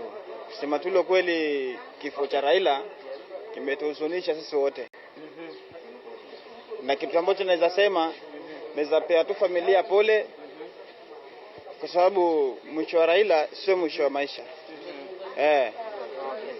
Kwa hiyo naomba tu Wakenya watulie, tuwe watulivu na tuangalie vile tunaweza kumstiri mzee kwa heshima, kwa sababu ni mtu ambaye amepigania sana nchi mwa demokrasia na sijaona mwingine kama yeye. Ni yeye tu. Kwa hiyo ili pigo lote sisi wote wa Kenya tuko na hiyo tu. Asanteni. Asante sana. Ni hayo tu kutoka hapa Mombasa, kwa sababu ya muda tutakatizia hapo, lakini bado tutapata maoni ya wakazi wa eneo hili, watueleze mengi sana kuhusu kifo cha aliyekuwa waziri mkuu Raila Amolo Odinga. Kwa hiyo kutoka kisiwani Mombasa tunapiga mbizi haraka sana hadi Kisumu, tuungane naye mwanahabari wetu Violet Auma. Kwako Violet.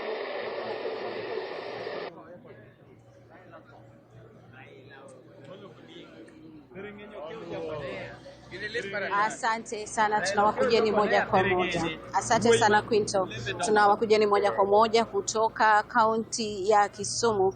Ni asubuhi ambayo haijakuwa nzuri sana hapa nchini Kenya, ambapo tumeweza kumpoteza kiongozi wa ODM ambaye pia alikuwa ni kiongozi wa upinzani na vile vile prime minister hapa nchini Kenya. Kwa sasa niko kaunti ya Kisumu kuweza tu kuzungumza na wakazi. Wameweza kupokea vipi habari hii ambayo imeweza kuwahuzunisha tu wengi hapa nchini Kenya. Tuanze kwa majina, naomba usonge kidogo hapa. Kama utatoa kofia tafadhali, tueleze majina. Toa kofia naomba. Naomba toa kofia.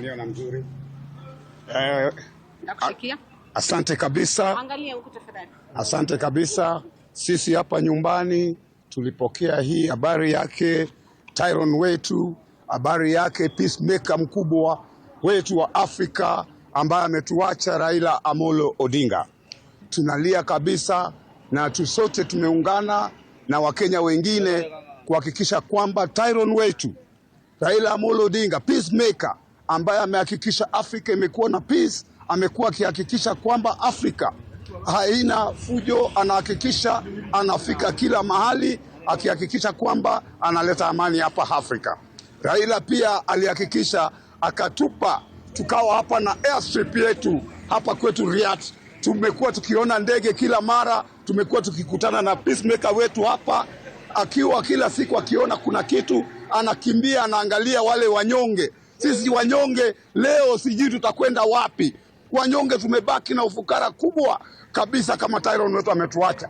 Yule malaika aliyofanya hiyo kitu, tunasema hata kama ni kitu tunaweza ondoka sote na tuende tuhakikishe kwamba huyu malaika tumemmaliza kabisa. Naomba Mwenyezi Mungu amweke pali pema peponi. Allah ambariki Raila Amolo Odinga, ampe kiti cha dhahabu mbinguni. Sawa, asante kaka. Naomba usonge kidogo. Tuanze kwa majina, alafu naomba uangalie hapa, kamera iko hapa. Simama hapa. Mnamkumbuka Raila Odinga kwa jambo lipi? Bila shaka kwa majina naitwa Julius Sumundio Tieno. Bila shaka tumekuwa na asubuhi njema. Tuliamka tu kama kawaida sisi vile solve kila asubuhi. So tumekuwa kazi, alafu ikifika saa 3 hapo tumesikia habari ya kwamba mkurugenzi wetu Raila Amolo Odinga ametuacha. So tumebaki na huzuni sana, hata tumekuwa tukifikiria tutafanya aje. Juu bado tunasikia tu uchungu, lakini hatuna ile amani.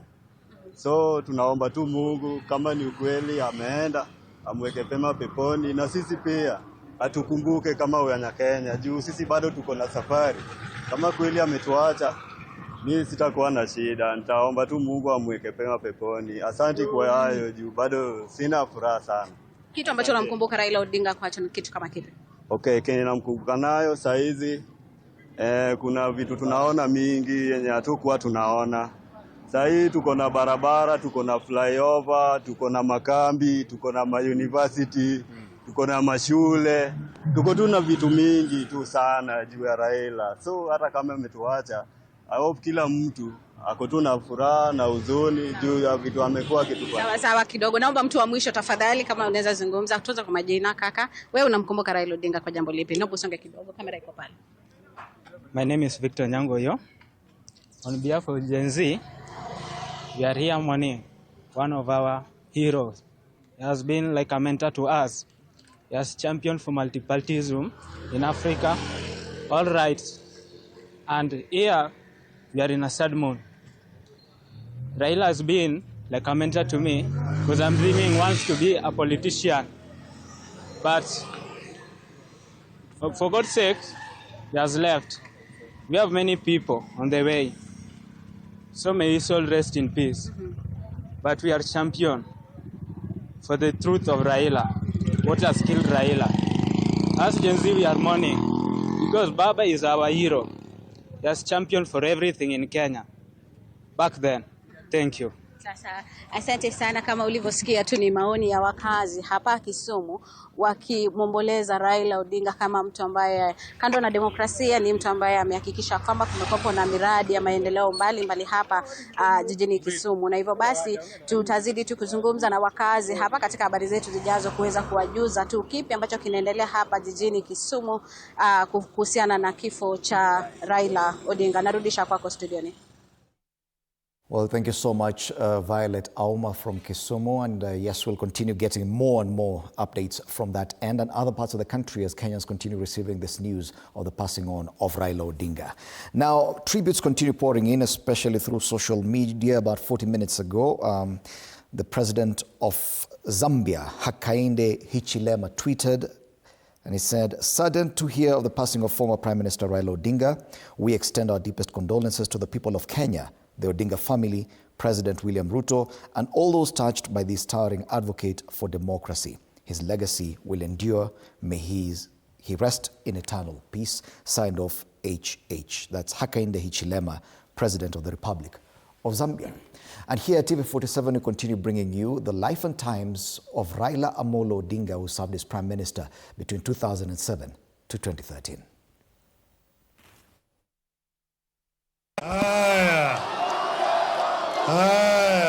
Born in 1945 in Maseno, Kisumu County, Raila Amolo Odinga, son of Kenya's first Vice President Jaramogi Oginga Odinga, has lived much of his life in the thick of the country's political battles. Educated in East Africa and later in Germany, Raila returned home as an engineer, but politics would soon consume his destiny. He was detained for nearly a decade in the 1980s for agitating for multi-party democracy. Under the Moi regime, a struggle that earned him both admiration and scars. When Kenya embraced multi-party politics in 1992, Raila emerged as a key opposition force, later serving as Member of Parliament for Lang'ata for over 2 decades. He served in several cabinet positions, including Energy Minister and Roads, Public Works and Housing, where he championed reforms in major infrastructure projects. In 2002, Raila played a pivotal role in uniting opposition parties to form the National Rainbow Coalition (NAC), whose victory ended KANU's 40-year rule. His famous Kibaki Tosha declaration remains one of Kenya's most iconic political moments. In 2008, after a disputed presidential election, he became Kenya's second prime minister under the Grand Coalition government, overseeing key reforms including the 2010 constitution. Despite 5 attempts at the presidency, Raila remained a central figure in Kenya's political scene, recently endorsed as the African Union Commission chairperson nominee, a testament to his continental stature. In recent months, Raila has re-emerged on the national stage, this time as a unifying figure in President William Ruto's broad-based government. His inclusion in the consultative team has been seen as a move to bridge Kenya's political divide and promote national stability. Working closely with President William Ruto, Raila has helped ease post-election tensions, steering dialogue and calm in a nation often defined by sharp political polarization. Loved and loathed in equal measure, Raila Odinga's legacy is defined by resilience, reform, and an unwavering quest for justice and democracy. Mike Kagwango, TV47.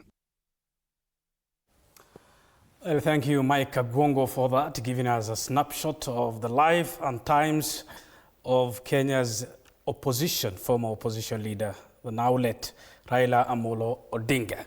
And plethora of tributes continue to pour in Raila Odinga's death. The former Chief Justice, David Maraga, says, and I quote, "I am shocked to learn of the demise of the former Prime Minister, the Honorable Raila Odinga, a patriot, a Pan-Africanist, and a Democrat and a leader who made significant contribution to democracy in Kenya and in Africa. Kenya," he says, "has lost one of its most formidable leaders who shaped the trajectory of our beloved country. Africa has lost a leading voice in pushing for peace, security, and development. The world," he says, "has lost a great leader." The former Chief Justice David Maraga and presidential hopeful in the 2027 race eulogizing Raila Odinga. A former Raila supporter turned for, a friend turned for, the Kenyan lawyer Miguna says, and I quote, "Yes, I have heard of the news of Raila's death. Our condolences to the family of Raila Odinga. Rest in peace, Jacom." Francis Atwoli, Kotu leader, says, and I quote, "Raila has always been the glue that held our country together during moments of political misunderstandings. Raila consistently," he says, "rose above divisions to unite us as Kenyans. He is a man who Kenyans will remember for now and years to come." The EU ambassador to the country is among those who have paid tribute to Raila Odinga. She says, and I quote, "My most heartfelt condolences to the family of Raila Odinga and to all Kenyans on the passing of former Prime Minister Raila Odinga." Activist Boniface Mwangi, and equally a presidential hopeful in the 2027 race, says, and I quote, "My condolences to the Raila Odinga family. Mzee amepumzika. His watch is over. What gives me hope is that last year, a generation that will liberate Kenya from the shackles of bad leadership and corruption was born. Viva the revolution," he says, viva. The former Law Society of Kenya President Nelson Havi, and a one-time parliamentary contender for Westlands constituency, is equally mourning the former Prime Minister. He says, and I quote, "All men die, but some die with far-reaching consequences, making history. We owe the 2010 Constitution to Raila Odinga. Just like Julius Caesar before him, Raila's death will bring division in the Republic and birth empires. BAMBA, the enigma, will never be succeeded." The former president of the Law Society of Kenya, among many who are mourning Raila Odinga, the son of Maseno, who started off as a university lecturer at the University of Nairobi, rose through Kenya's all ranks, being a member of parliament, the longest for Langata, and a prime minister, a minister, and a 5-time presidential contender, who has challenged results of elections, who has claimed he has won an election, who swore himself as the people's president, the late Raila Odinga. Let's continue with this discussion in our studio. Meshek, both of you alluded before we took views of Kenyans across the country that he's a man who presidents have looked for in as far as power and guidance of the country is concerned. Why has the presidency then been so elusive for a man who presidents have consistently and subsequently looked for? Yes, Abubakar. I think as people who have worked a little bit closer to the former Prime Minister, I think Raila, in his mind, thought and believed that the kind of democracy that this country needs is still not yet there. But any time and any moment, something new could be done or adjustments could be done. And the people who knew him much earlier than us, like Dr. Njoka, would tell you that he believed in two things. Raila did not want an election that is in doubt. So if it was in doubt, then he would rather sit that position and discuss how they can work together. And the people around him believed until today that there are many, many chances for Raila to have seized the presidency, but he left, including the 2022 general election. Because most people around Baba thought that there is no need for going long route. We have the president, that is the former president Uhuru Kenyatta, and the machinery. Why do you still lose such election? But for Raila, it was like, it has to be clean, like election that we are winning must be clean and everybody is satisfied. That is one.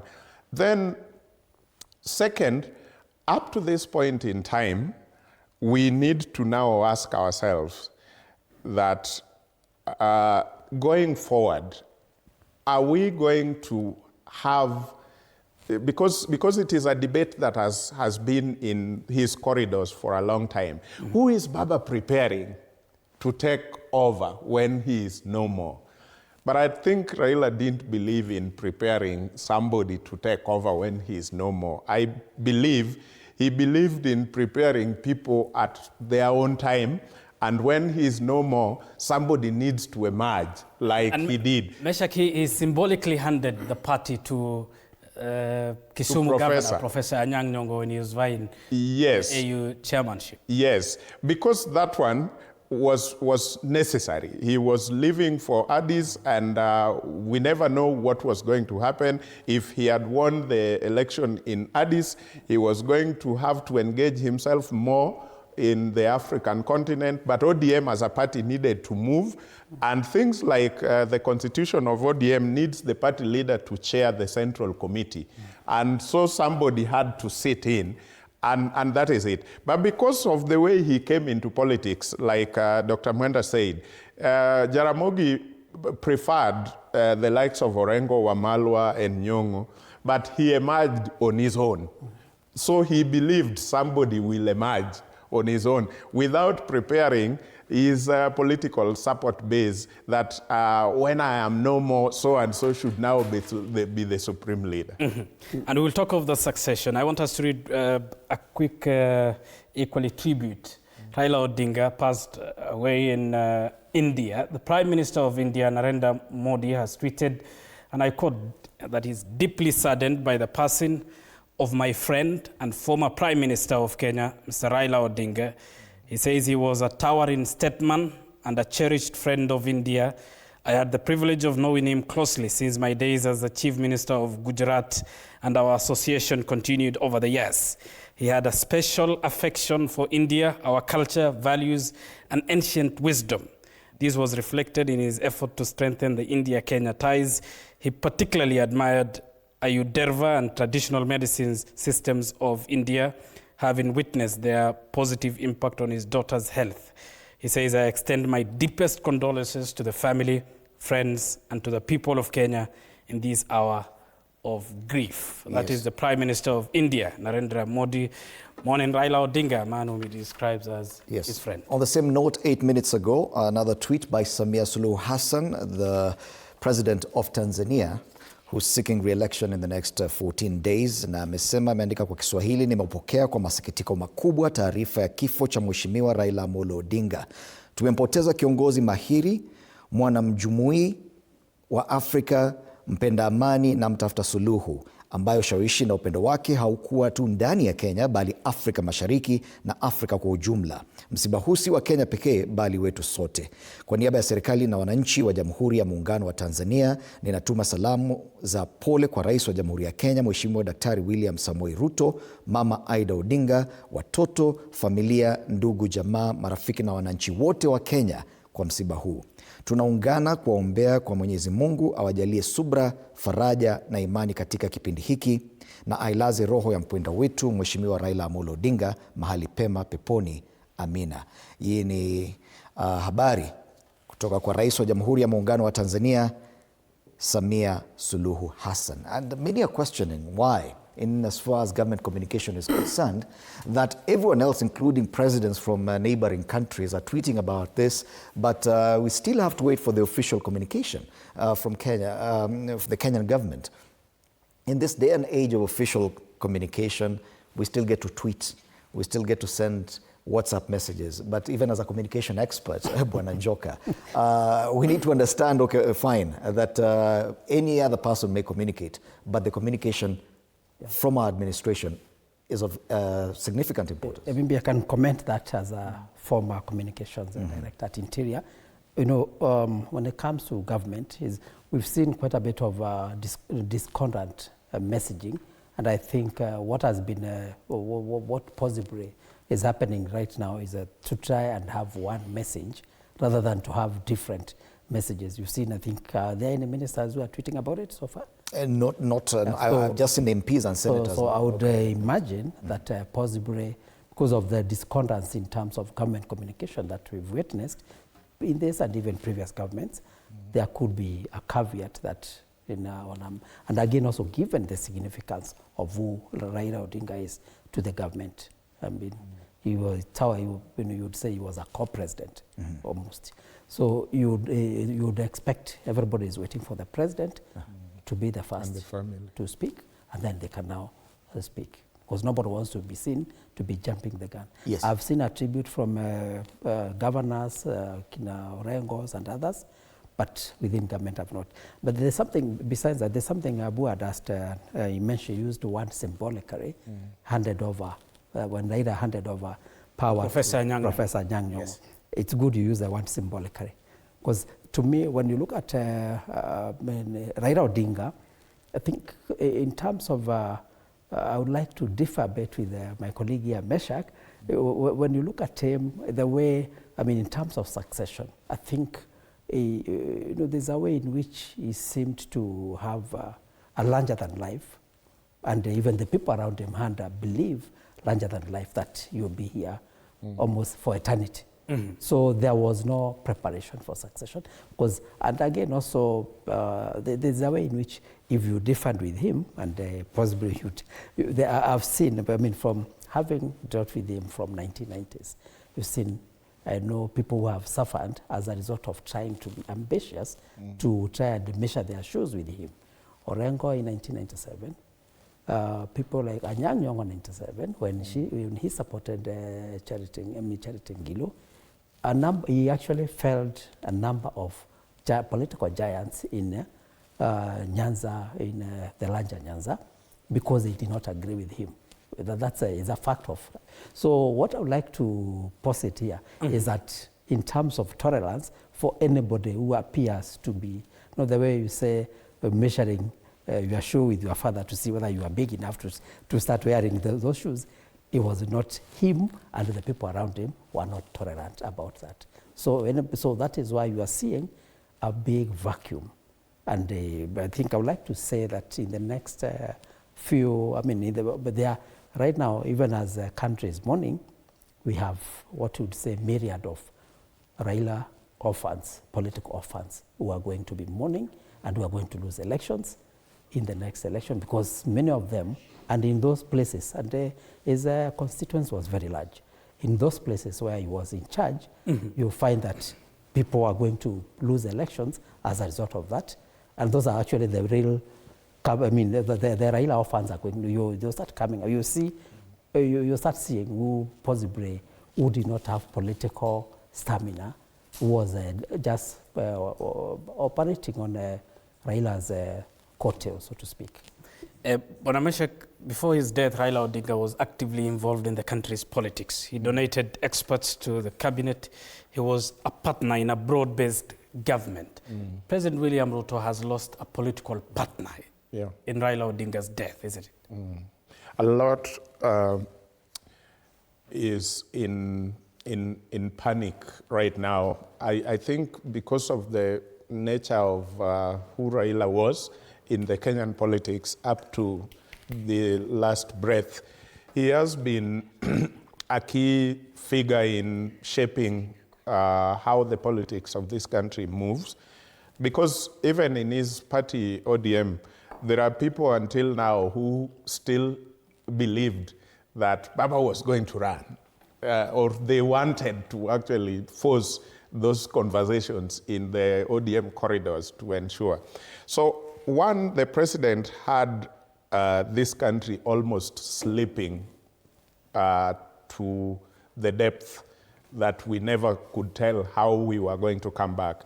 And he reached out, and Raila helped him to stabilize. And I think out of that, he tried now to believe that this is the man he must cling on to ensure that he supports him towards up to the end of this regime. So right now, as we speak, he is now a man living with hopes.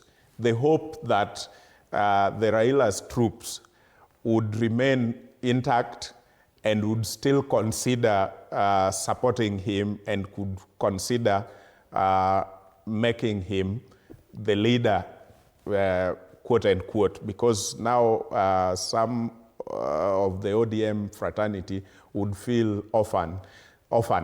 So this is the time I know the president will definitely want to, you see, when you lose a parent and you have an uncle, and uncle seems to be doing well, the uncle will come and make promises and tell you that I'll be here whenever you need anything. I know his shoes is huge, but I will do everything possible. So looking at the way things are politically, Ruto, as the president, will ensure that he covers ODM. He goes an extra mile to show ODM and Raila's support base that he is fitting in the shoe of the father. And so he might even be seen to be too close to ODM than his own UDA going forward politically. All right. Even as we continue still examining the consequence or the aftermath of the passing on of Raila Odinga, and we were questioning just how many people have communicated. At least one person who was the president of the Supreme Court, that's Honorable Chief Justice Martha Koome, has sent out an official statement. And this is a message of condolence on the passing of the Right Honorable Raila Odinga. And she says that she's doing this on behalf of the judiciary of Kenya as well as the Judicial Service Commission. The Speaker of the National Assembly and the Speaker of the Senate are yet to send out any messages. The Speaker of the National Assembly only suspending sittings for the National Assembly that were scheduled for this morning and asking members to reconvene later in the afternoon. So far, no official statement from the government. And this is a first significant statement in as far as this country's leadership is concerned on the passing on of Raila Odinga, and it's coming from the Chief Justice Martha Koome and on behalf of the judiciary of Kenya as well as the Judicial Service Commission. And Fred, this is the corridors of justice in which Raila was quite familiar with. He challenged the presidential elections of 2013 when CORD lost. He challenged the presidential elections of 2017 when NASA lost. He won his case at the Supreme Court, did not take part in the rerun, which saw President Uhuru Kenyatta get a second term. He challenged the 2022 results, which the Supreme Court President, Lady Justice Martha Koome, termed as a hot air sort of a case. Mwenda. Yeah, what I would like to say is there's a question you had asked earlier on, and my colleague had talked about the issue of the fact that Raila Odinga has been in all governments. He has also done, but somehow there's somebody who Kenyans seem to love so much, yet he has never been president of this country. Why is it that he has never won? To me, I think possibly there's the irony of the fact that he has done so much for the country, yet he has never been crowned the king. My reasoning would be one of the significant contributory factors is our tribal nature, the tribal nature of our politics. That has been a major contributor, because you would have expected after possibly is when he supported Kibaki Kibaki Tosha in 2002, and then move forward to 2007. Even after that, there's a possibility we'd have expected there would be residual support from the community that Kibaki came from. But the moment the other elections came up, we were fine. He had fallen out by 2007, but we expected that goodwill would have lasted at some point. But it didn't. Even that goodwill also didn't come in 2022.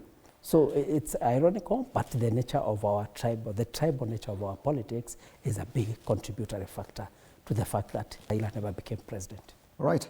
And joining us now is Kipruto Rapkirwa. Kipruto Rapkirwa served as Minister for Agriculture in the Kibaki I administration, worked very closely with Raila Odinga during that time. He has also served in the National Assembly alongside Raila Odinga. He was MP for Cherangani constituency for 4 terms. Karibu sana Bwana Kirwa, and probably I give you this opportunity to send your message of condolence on the piece of news that we've received. Yeah, thank you for this opportunity, and allow me to send my condolences to the family, relatives, and the supporters of Raila, and the rest of the country. Because Raila, apart from being a leader of ODM, was a national leader that rose from the backyard that he knew so well to the national and international level.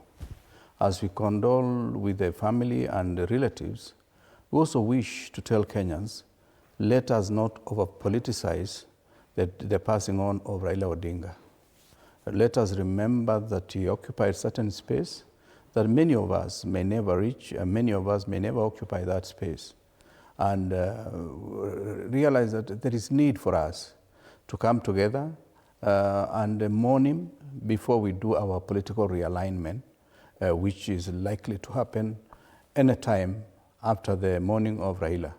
We feel that while we knew he was not well, we did not know that it was going to happen this particular time. We wish he had lived much longer for us to be able to enjoy with him the reforms that he spearheaded, including the issue of devolution, issue of infrastructure here in Nairobi and throughout the country, and also bring some political sense into the minds of many Kenyans. Whenever there was a bit of trouble, Raila was able to be the source of wisdom, the source of alternative view, and in many cases, even those who did not agree with him, they used to ask, where is Baba? He has kept it quiet far too long when certain things are happening.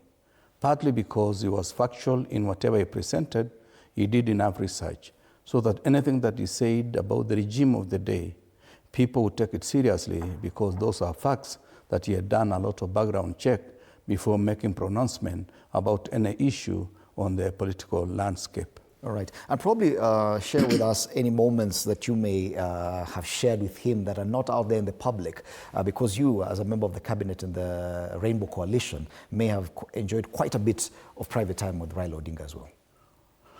Well, let's go back to 1992. When I was going for my second term, that's when Raila Odinga became a member of parliament for Lang'ata. And subsequently, we worked together very well in the House. And in 2003, we had the opportunity of serving Kenyans in the same cabinet, where a number of consultations used to take place. Because remember, we came in a situation that was like a revolution.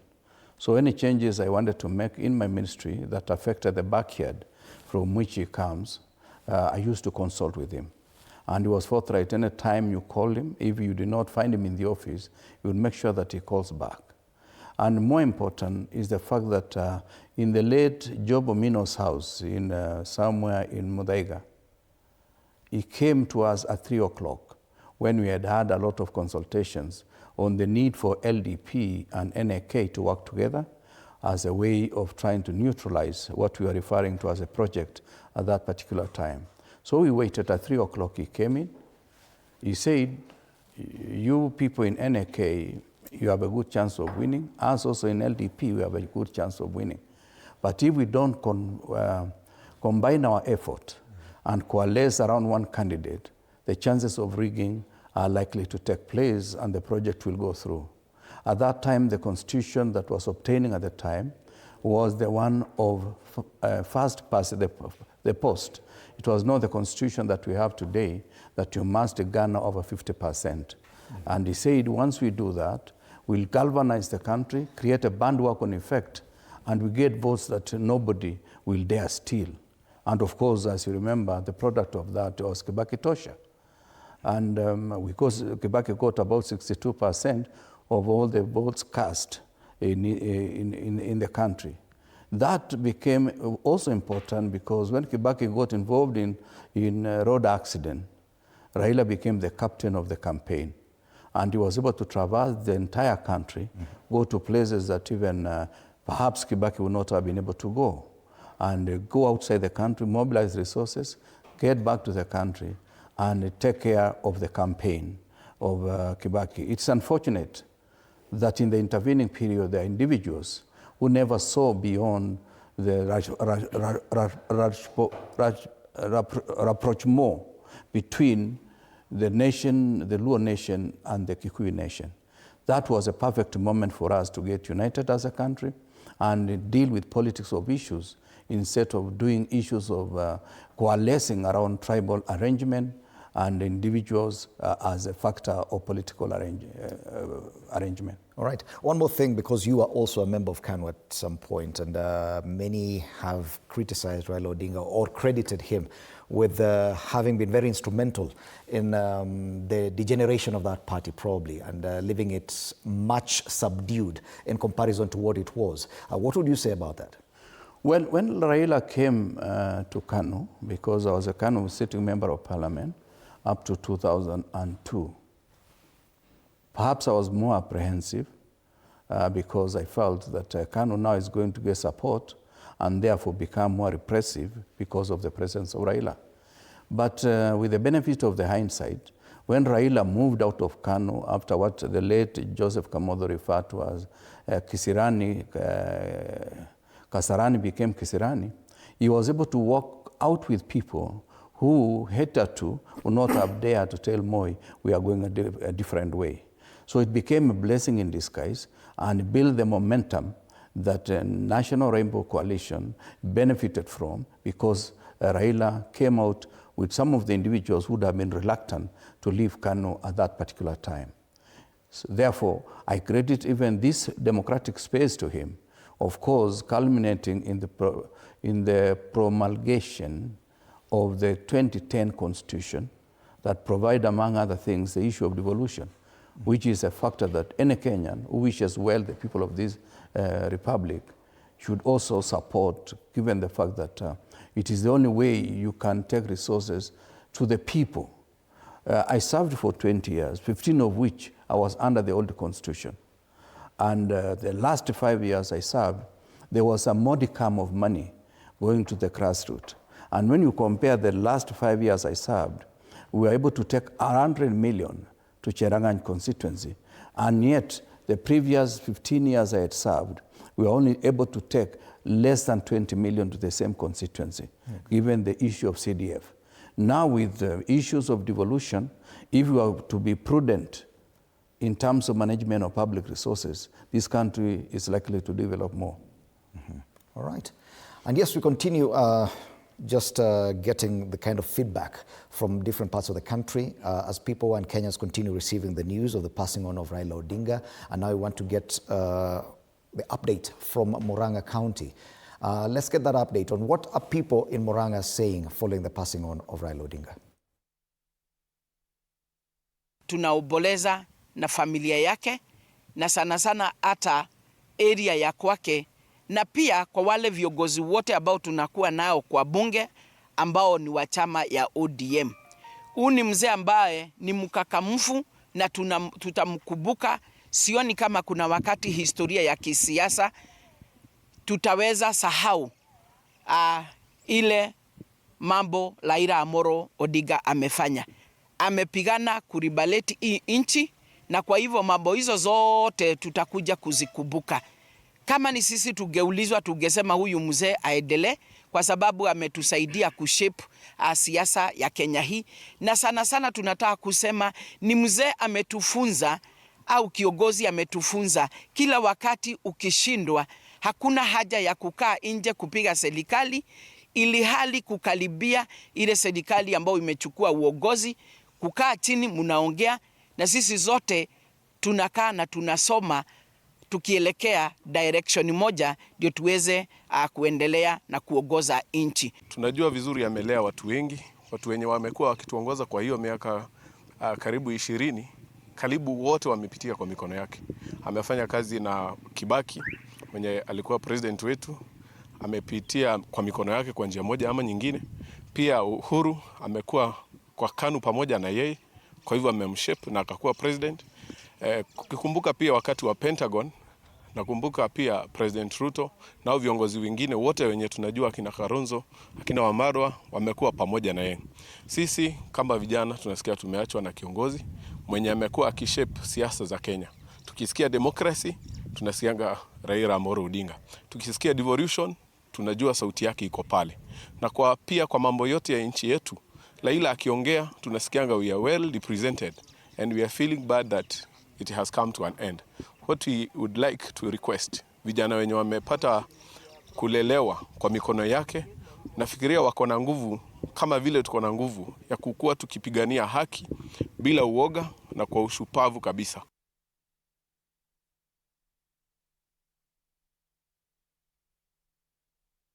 All right, Abubakar. Well, from Muranga to Mandera to Meru, the country is mourning the death of Kenya's prodigal son in the political space, Raila Odinga. Your views and comments are equally of importance to this discussion. Share with us on our social media platforms of how you remember the late Raila Amolo Odinga.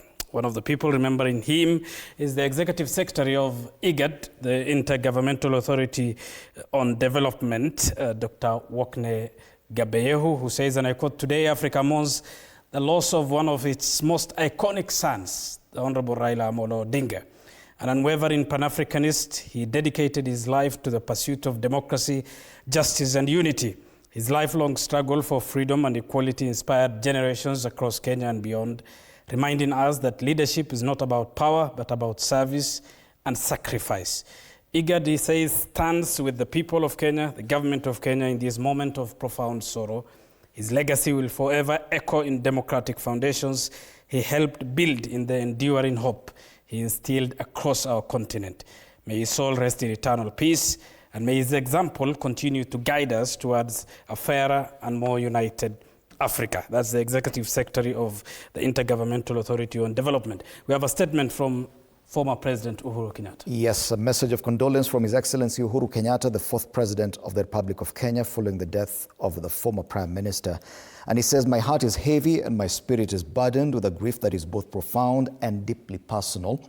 The news of Raila's passing has left a silence that echoes across our nation, a silence where once there was a voice of thunder and conviction." He goes on to say, "To me, Raila was more than a political colleague. He was a defining part of my own journey in public service and in life. Raila and I were navigators on opposing currents, charting different causes for the nation we both loved.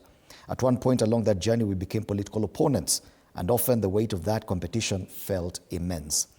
Baba, as we fondly referred to him, was a man who made you sharpen your own ideas, compelling you to defend your position with rigor and passion. However, in the recent years, a different bond was forged, one of respect, of shared patriotism, and a common desire to see a united Kenya. That journey from fierce political opponents to partners in the pursuit of the handshake, unity, taught me the true measure of the man. I saw firsthand his unwavering passion for this country, his deep-seated belief in justice, and his incredible capacity to think beyond personal ambition for the sake of national peace. He was a formidable opponent, but he was an even more invaluable ally in the cause of reconciliation. I have lost a friend and a brother.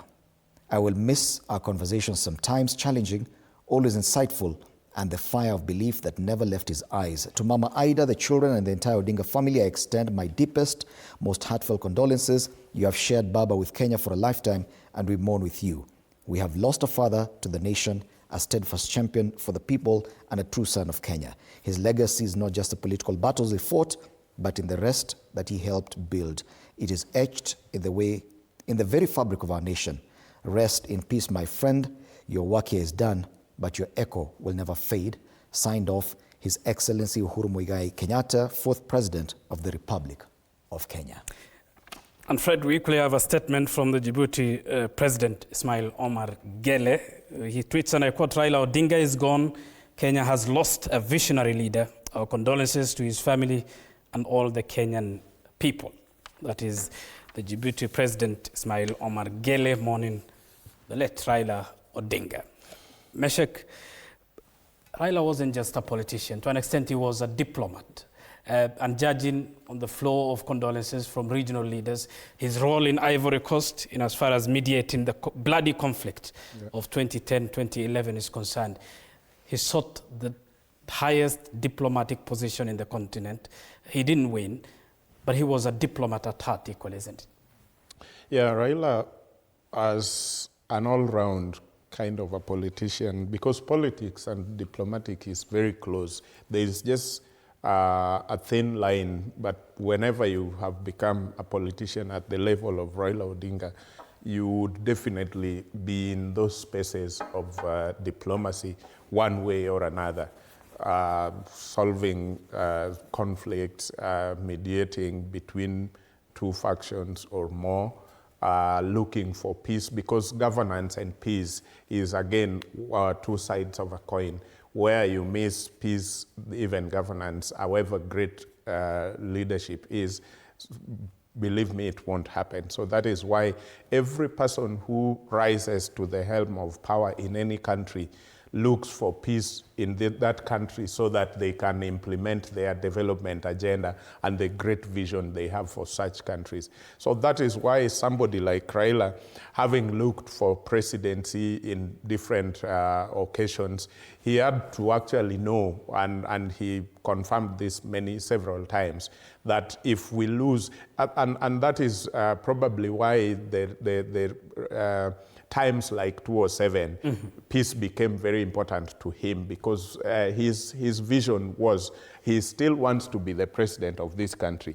And if at this particular time we lose the country to chaos, there is no chance for me to look for that presidency again. So he became one man who saw the country has to be there for someone to even look for that leadership.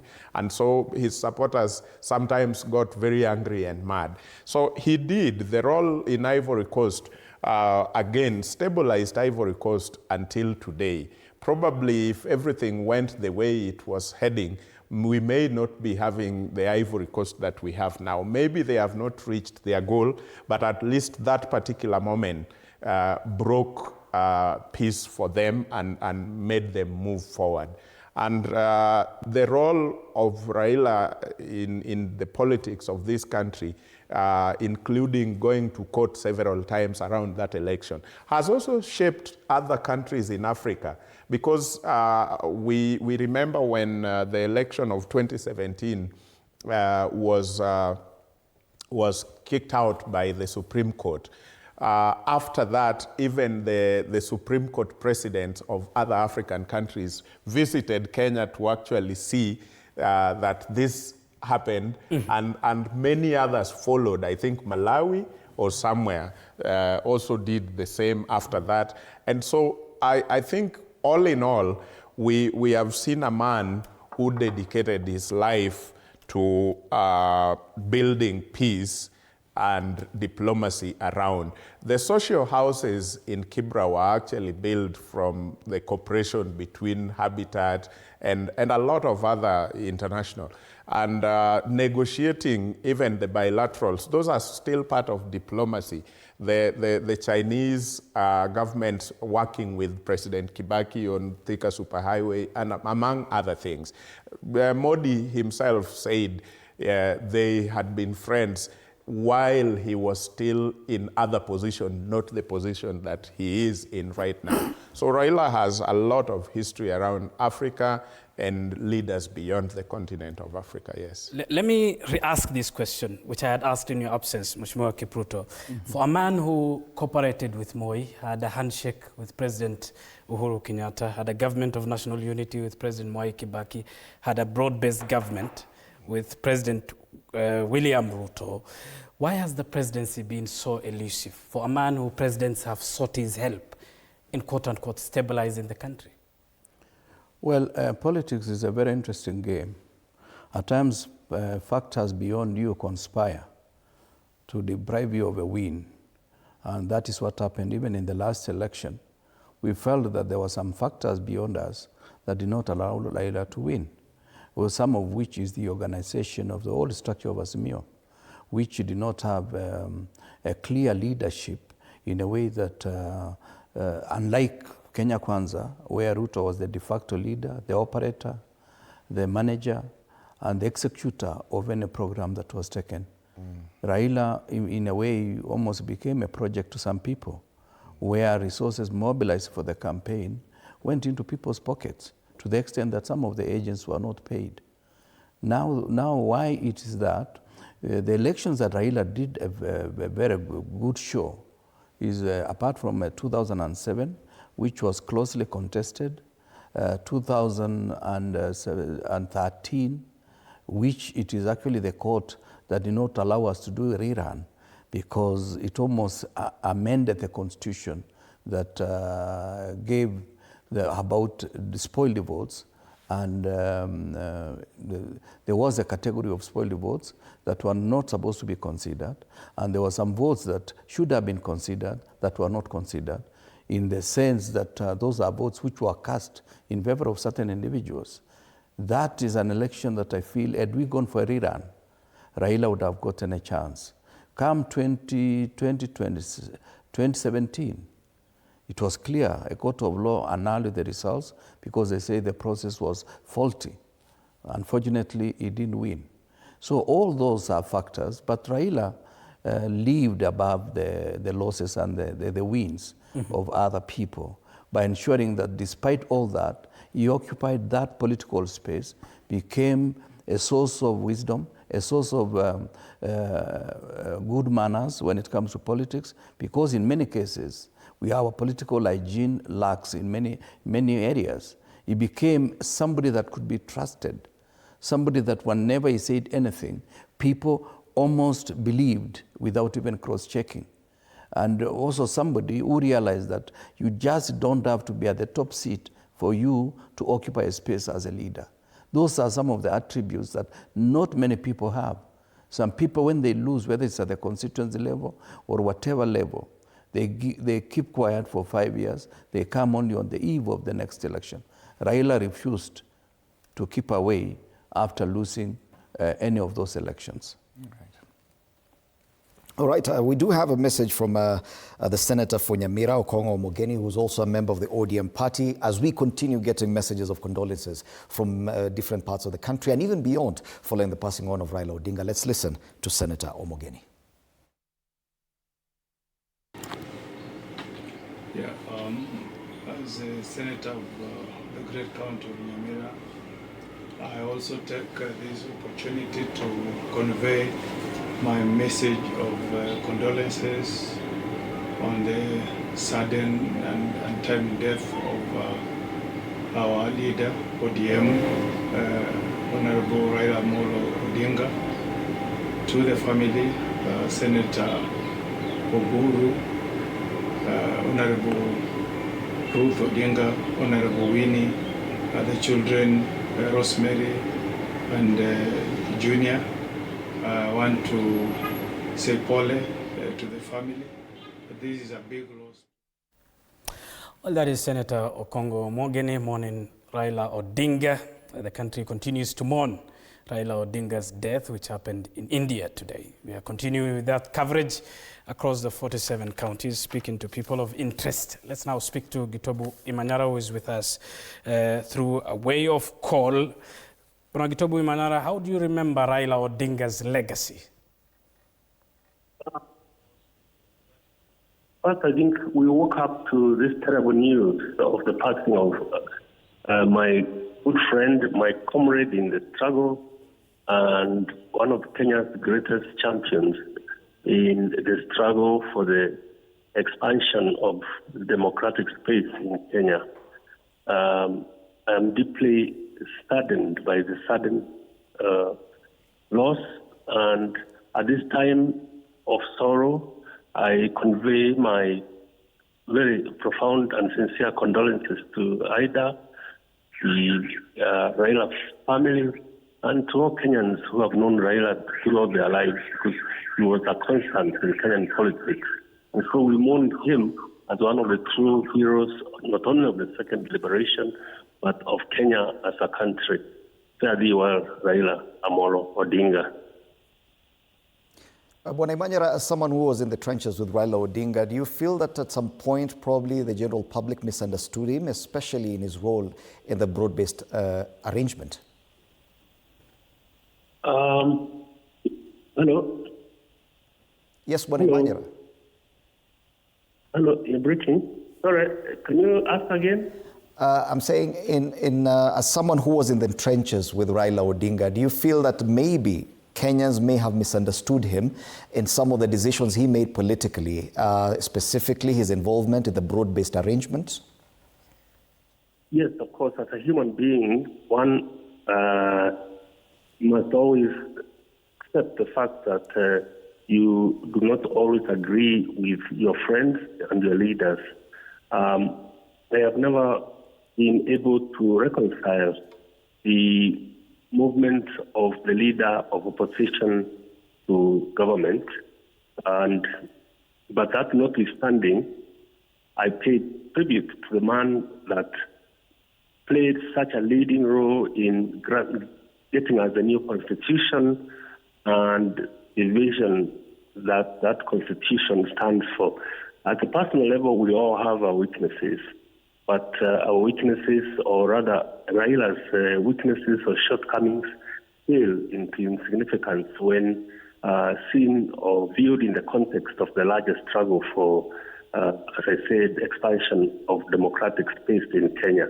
So that is how I remember him.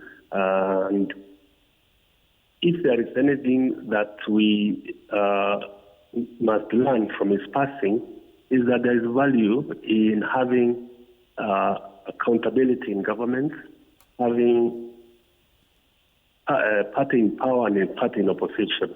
So at this stage, I think we need to rethink, because we never knew or understood what Raila's intention was. But just like he joined KANU and then weakened it from within, there are some of us who would give him the benefit of doubt in terms of knowing what he wanted with Ruto. But he has passed before we realized what intentions he had or what the results of those intentions. And as a self-styled reformist, a man who has faulted governments for their record on abuses of human rights, what would you say is his contribution to human rights defending? First, his greatest contribution to the freedoms we enjoy now is he was a victim of the abuses of government and violations of human rights. We cannot forget that he was the longest-serving political detainee in Kenya. And whenever he got out of detention, he never gave up. And for that, we will remember him as one who suffered to realize the constitution that we are enjoying today. I don't see the his entry into the broad-based government as denting his larger image or his larger contribution to Kenya's democratic growth. All right, and I know it's still too early to talk about the future of Kenya's politics, but do you feel that probably this death could be the turning point in Kenyan politics? For sure, it's a watershed moment for Kenyan politics because the Odinga name, both the father and the son, have more or less been at the forefront of Kenya's political development.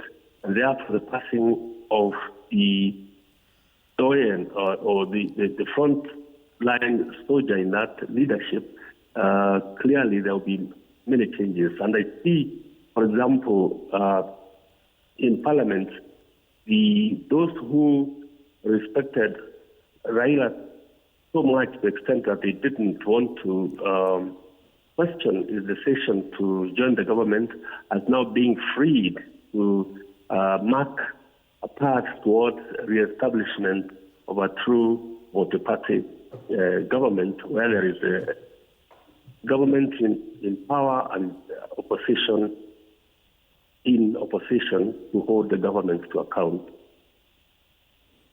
All right. Thank you so much, Gitobwe Manyara. Gitobwe Manyara is a Kenya human rights lawyer, a politician who served in the National Assembly, and also a journalist. And he was a part of the agitation for multi-party democracy alongside Raila Odinga and other politicians.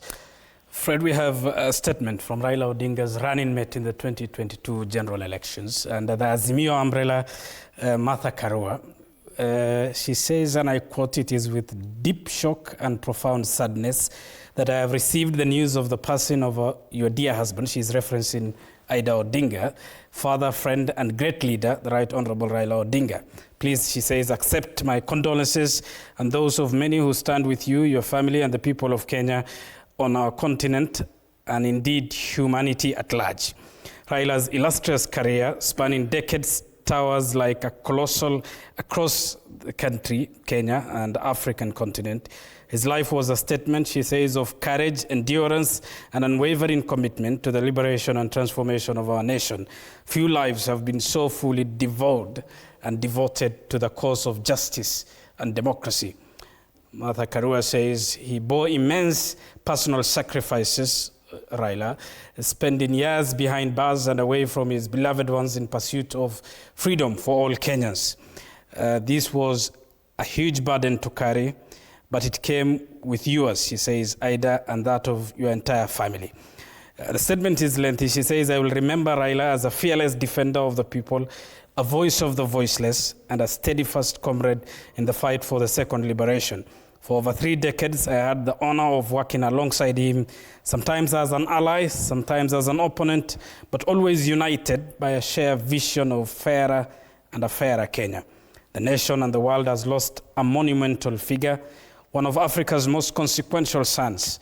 May the Almighty God grant you and your family peace and comfort in this hour of grief, and may He grant your brother, your husband rather, eternal rest.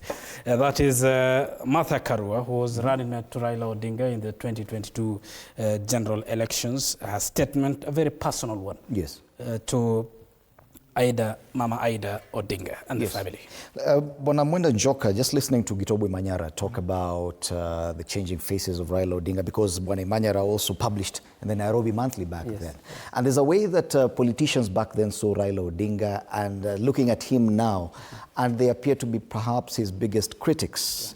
The last 1 year or so, Raila's involvement in the broad-based arrangement has been highly criticized, especially even by the younger generation. Do you understand this, or do you feel that this is probably one of the times where he was misunderstood? I think I would take you back a bit. You've mentioned Gitobu Manyara, and he was a publisher of Nairobi Law Monthly. At that time, actually, we shared the same building, Tumaini House, when we were running Society magazine.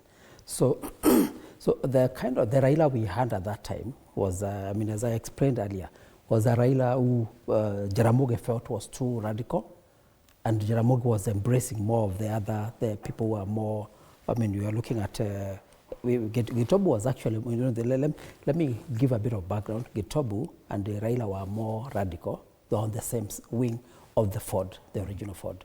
So the more sober, the people who are more resilient, more quieter ones, we would say. The moderate ones. The moderate ones were people like Orengo, Professor Nyang'nyong, Mohisa Kitui, the late Wamalwa Kijana. So they were the ones who were close to Jaramogi, because he wanted he was not for that kind of, the kind of radicalism Raila and Gitobu's. Mwito was also on the other side, on the same, the less radical side. So for Gitobu, you can understand, because Gitobu has maintained that firebrand. But Raila has over time mellowed and changed with circumstances. Again, given the kind of stature, possibly if he didn't make those kind of amendments in terms of his, the trajectory, you will not have the kind of influence he has had in this country for the last 50 plus years. Because again, if, like we've said, because now we are looking at it with the hindsight, if we had decided, let's say in 2007, when my friend Kira was also part of those negotiations, if we decided not to agree, chances are that we will not be having the kind of country we have today. If we agreed with some of the people who are in leadership today, who were saying, let the country burn, if Raila is not going to be president, let the country burn. He decided not to. Again, when you look at all those factors, you see a very complex person. I think to me, I would say he's a very complex person, with a very, his motivation is also not one. There have been many theories as to what motivates him, but I think over and above everything else, he has had the interest of this country at heart. Right.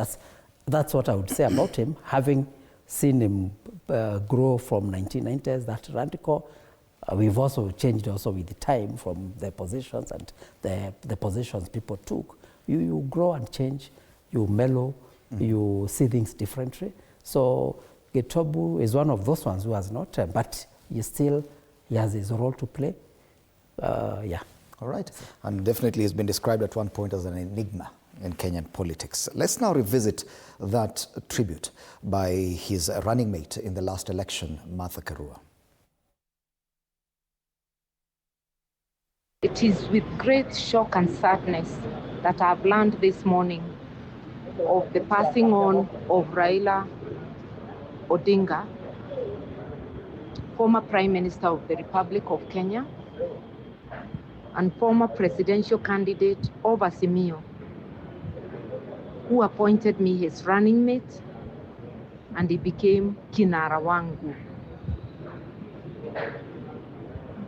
Raila has most of his life fought for the liberation of the people of Kenya and the people of Africa. His life is synonymous with the struggle for total liberation of the people of Kenya, for speaking truth to power. We worked with him for over 3 decades, most times on the same side, but at times as opponents. But one thread remained common throughout: our commitment to free Kenyans, economically, socially, and politically. All right, a message there from Martha Karua, who was Raila Odinga's running mate in the last election. Let's now revisit the message of condolence from His Excellency Uhuru Kenyatta following the death of the former Prime Minister Raila Odinga. And in his statement, he says, "My heart is heavy and my spirit is burdened with a grief that is both profound and deeply personal. The news of Raila's passing has left a silence that echoes across our nation, a silence where once there was a voice of thunder and conviction. To me, Raila was more than a political colleague. He was a defining part of my own journey in public service and in life. Raila and I were navigators on opposing currents, charting different causes for the nation we both loved. At some point along the journey, we became political opponents, and often the weight of that competition felt immense. Baba, as we fondly refer to him, was a man who made you sharpen your own ideas, compelling you to defend your position with rigor and passion. However, in the recent years, a different bond was forged, one of respect, of shared patriotism, and a common desire to see a united Kenya. That journey from fierce political opponents to partners in the pursuit of handshake unity taught me the true measure of the man. I saw firsthand his unwavering passion for this country, his deep-seated belief in justice, and his incredible capacity to think beyond personal ambition for the sake of national peace. He was a formidable opponent, but he was an even more invaluable ally in the cause of reconciliation. I have lost a friend and a brother.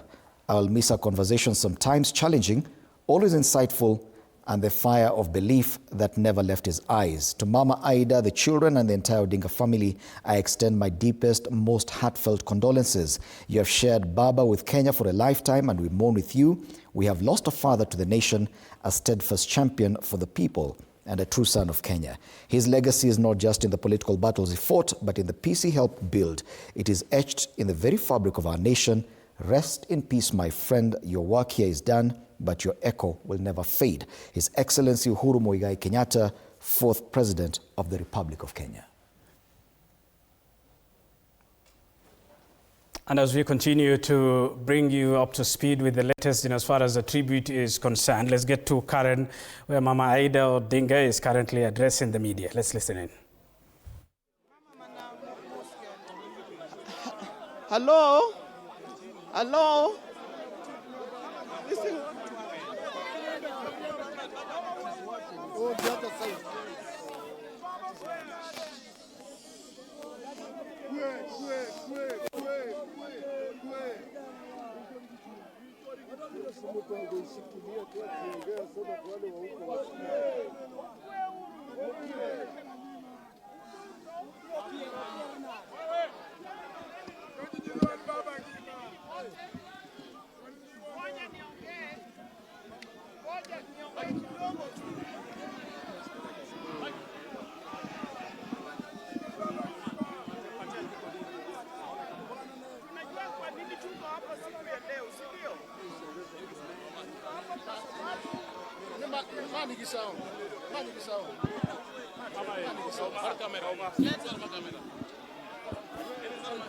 Hello? Hebu tutulie kidogo niseme kidogo tu.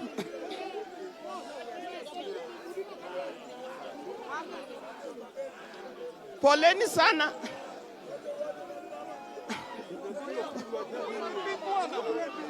Wange.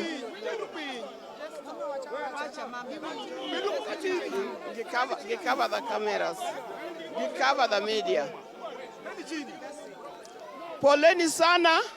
Najua nyinyi wote mmeshtuka kwa yale metokea. Hatukutegemea ingekuwa hivi, lakini imeshafanyika. Kwa hivyo mtulie na mimi na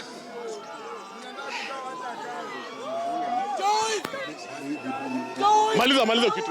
Maliza biashara. Maliza.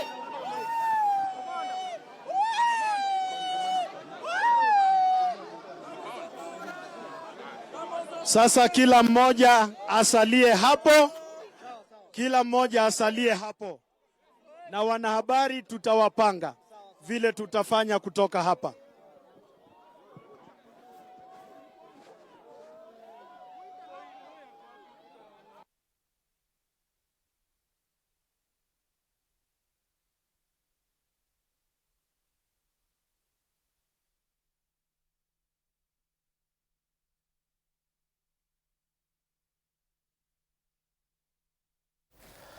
Well, those are live images from the residency of the late Raila Odinga. Mama Aida Odinga was addressing the media, but it seems as though the mourners are not giving her time to address the media. We will be keeping an eye to what Mama Aida Odinga says.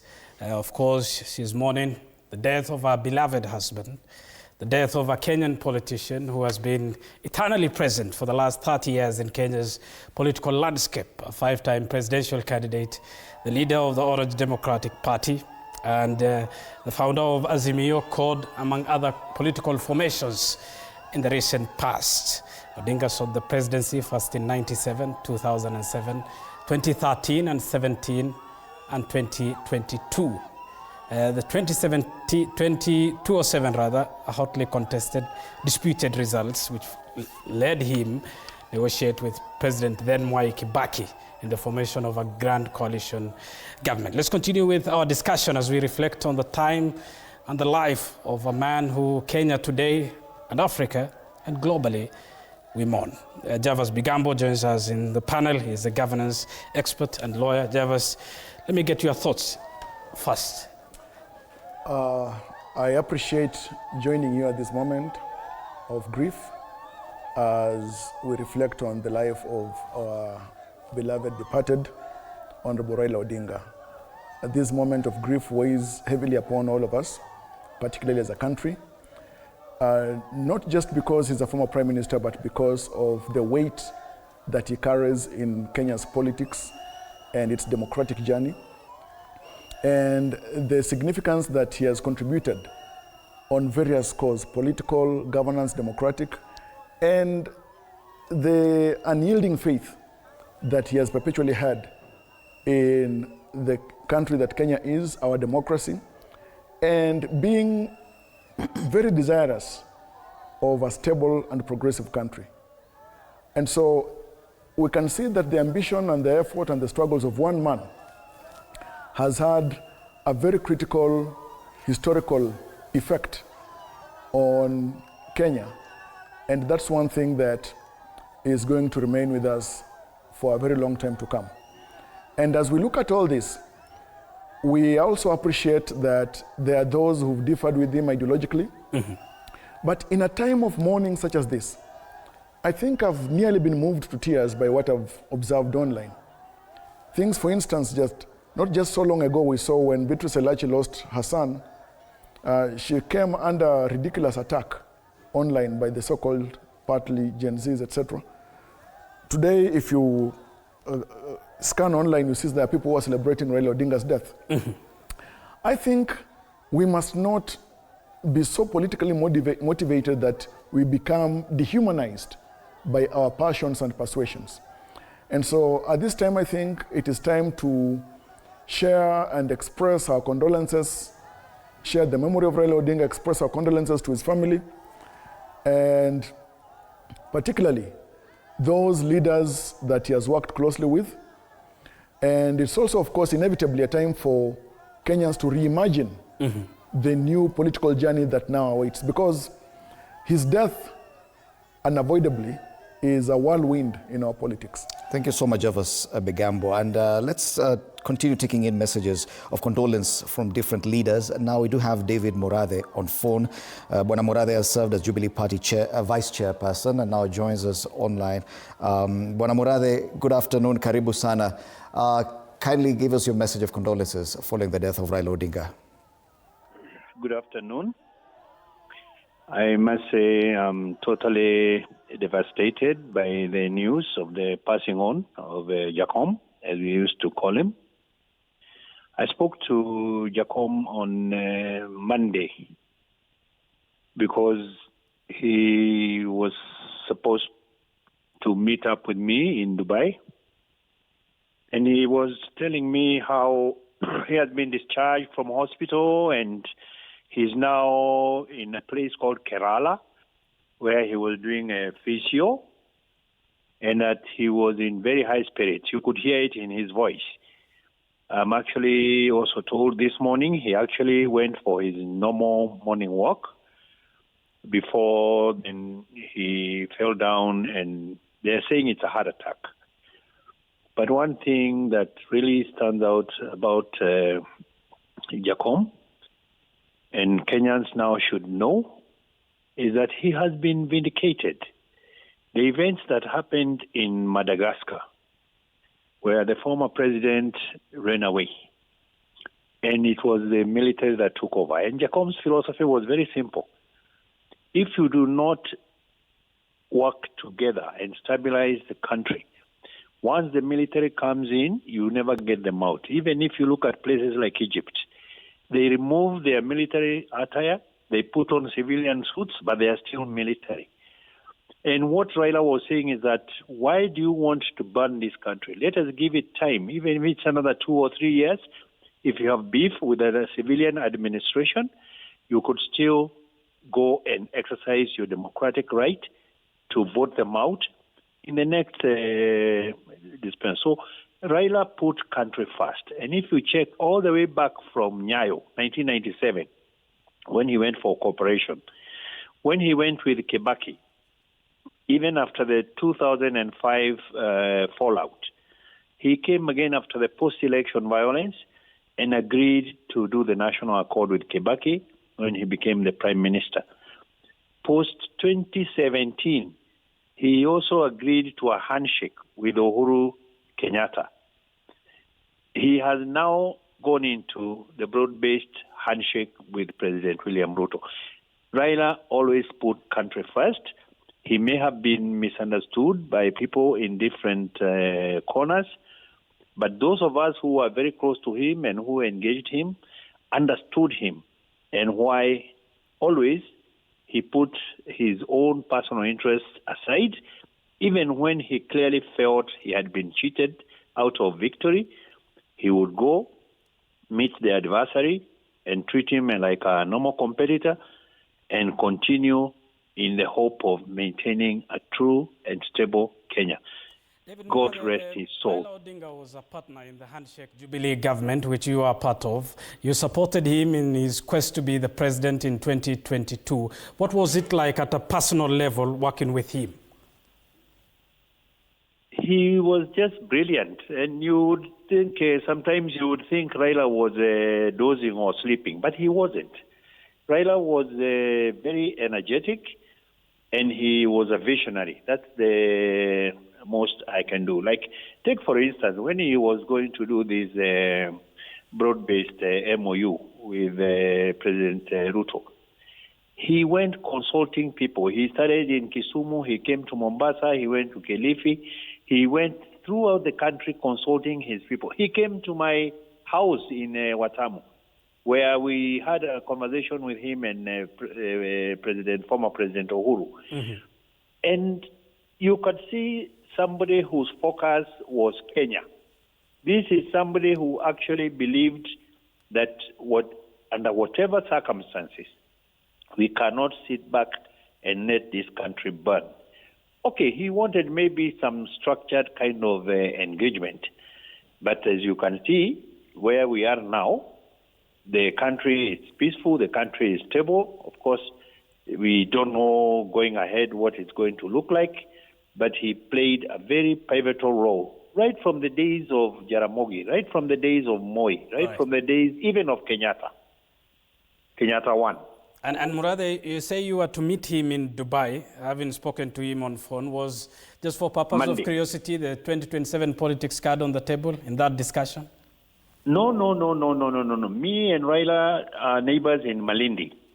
And whenever he comes down to Malindi, we always have these conversations. So when the news about his illness started circulating in social media and those places, I spoke to him. And actually, I was supposed to go last Friday because we had agreed he's going to be discharged and he was going to spend like 3 days rest in Dubai. And then he called me and said, no, I've been advised to do some physio in Kerala. And I'll let you know. Actually, we were supposed to have this conversation today because I spoke to him the day before yesterday. That was on Monday. And I was going to confirm with him, are you okay now? So that I can also plan my flight to Dubai, because he was also keen on wanting to come back home to just dispel all these issues about his health. And I can assure you, the man was very, very strong during our conversation the day before yesterday. He was very, very strong and jovial. Right. So, but nobody has a formula for what goes in our bodies. It's only God who knows. All right. Thank you so much, David Murathe, and for sharing your sentiments with us via phone following the death of former Prime Minister Raila Odinga. Back in studio, we still have these four gentlemen, Kipruto Rapkirwa, Mesha Kodede, Javas Bigambo, and my CEO, Mwenda Njoka. And just if we could go back to what the scenes we've seen in Karen. And of course, Kenyans are just beginning to process the aftermath of this news of the passing on of Raila Odinga, who has been a very emotive figure across the entire country. Definitely, we are in for a very interesting next few days and weeks, and we are still not sure how we'll be able to process this news and what may happen. If you could address Kenyans, and probably you have the hindsight of having handled similar issues, what would you tell Kenyans now? First of all, we just want to repeat again, the fact that we have lost one of us. And we request not only the people of Kenya, but I hope the government will also put into high gear issues of security. As I was looking at the current home of Raila Odinga, I was imagining what will happen in Bondo. Will you be able to get 10 kilometers to the funeral, or it will be a sea of people in that particular part of the country? Remember, Raila started as a constituency MP, but he grew to be a national leader. And that's why when people see different faces of Raila, it is because he understood the enormity of the responsibility of governing this country, though indirectly, almost half the population of Kenya, because that is what he has gotten for the last 3 general elections, or 4 general elections. 3. That is 2013, 2017, and 2022. So that may actually make somebody mellow, because you do not expect somebody to make the same decision at the constituency level, which limits itself to perhaps about 200,000 people. And when you are talking about millions of Kenyans and their lives at heart. Now, I have a feeling that that funeral will be a sea of humanity.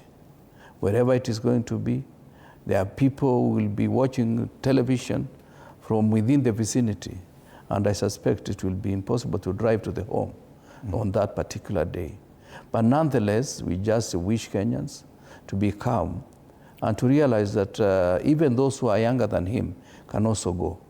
And this therefore means that yes, he has done 80 years in this world.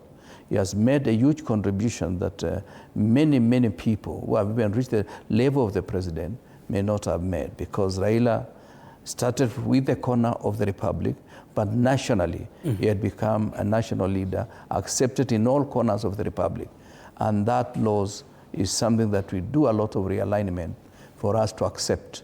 Because when I was going to another studio in the morning, I got it as news, but in the process I realized now Raila is no more. You know, the beauty with Raila, for those who may not know him, is that he was able to bring down the conversation to the personal level. You discuss normal things of anthropology of our people, things of the origins of the nation, the Luo nation, and the intersection between the Luo and the Luyas. And he was able to bring very complex issues to simple discussion with a lot of involvement in that personal involvement. Now that person is no more. Anytime you are told Mzee is here, whether it was in a small restaurant in Karen, you would go say hi to him, and he will start a conversation with you. And the last time we met at a place within my home, around my home, I remember him telling me, I know you've been very critical of me, but I will look for time. And I promised to give him a call, but I failed to do so. So I don't know. I don't know what we can say about Raila. Yeah, what we need to do is to improve on the security on that particular day. I know there's not going to be violence, but there's likely to be a stampede. Some people, you can see, they are mourning him violently here in Karen. How about back at home? Even on social media, and I know, Mwenda Njoka, we may need to release you now because it's a very busy time even for the media right now. The conduct of the media, the level of communication on social media, this piece of news was broken way before we could even announce it. Do you feel the media has stood its ground this time around in as far as handling this level of news? I think in terms of the way, I mean, because that information was there much earlier than the time the mainstream media broke it up, broke the news from other jurisdictions like India.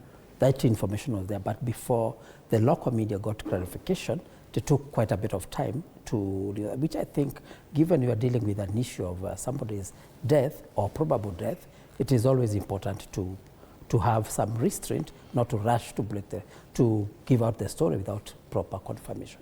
I think, to me, I think there was a fair, the media reacted fairly, but when it comes to, I mean, it behaved fairly, but when it comes to social media, as my colleague has pointed out, again, that is another area that is not, it's what you would call a Wild West, without proper procedures and controls. So you find all manner of things, and people sometimes tend to dehumanize issues that should be. This is a moment of mourning, and this is somebody who has contributed immensely to this country. And just on the question of the media, Raila has been pro-press, isn't it? He has defended the free media. Actually, he has lashed out at regimes that were infringing on those. Actually, I'll give you a personal experience on that as I wind up.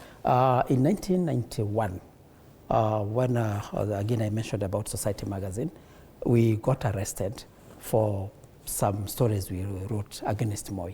Among the people who mobilized, because we were arrested on going to the Good Friday, we were arrested in 1991, taken to Mombasa over that weekend, and charged there before a magistrate who was friendly to the system.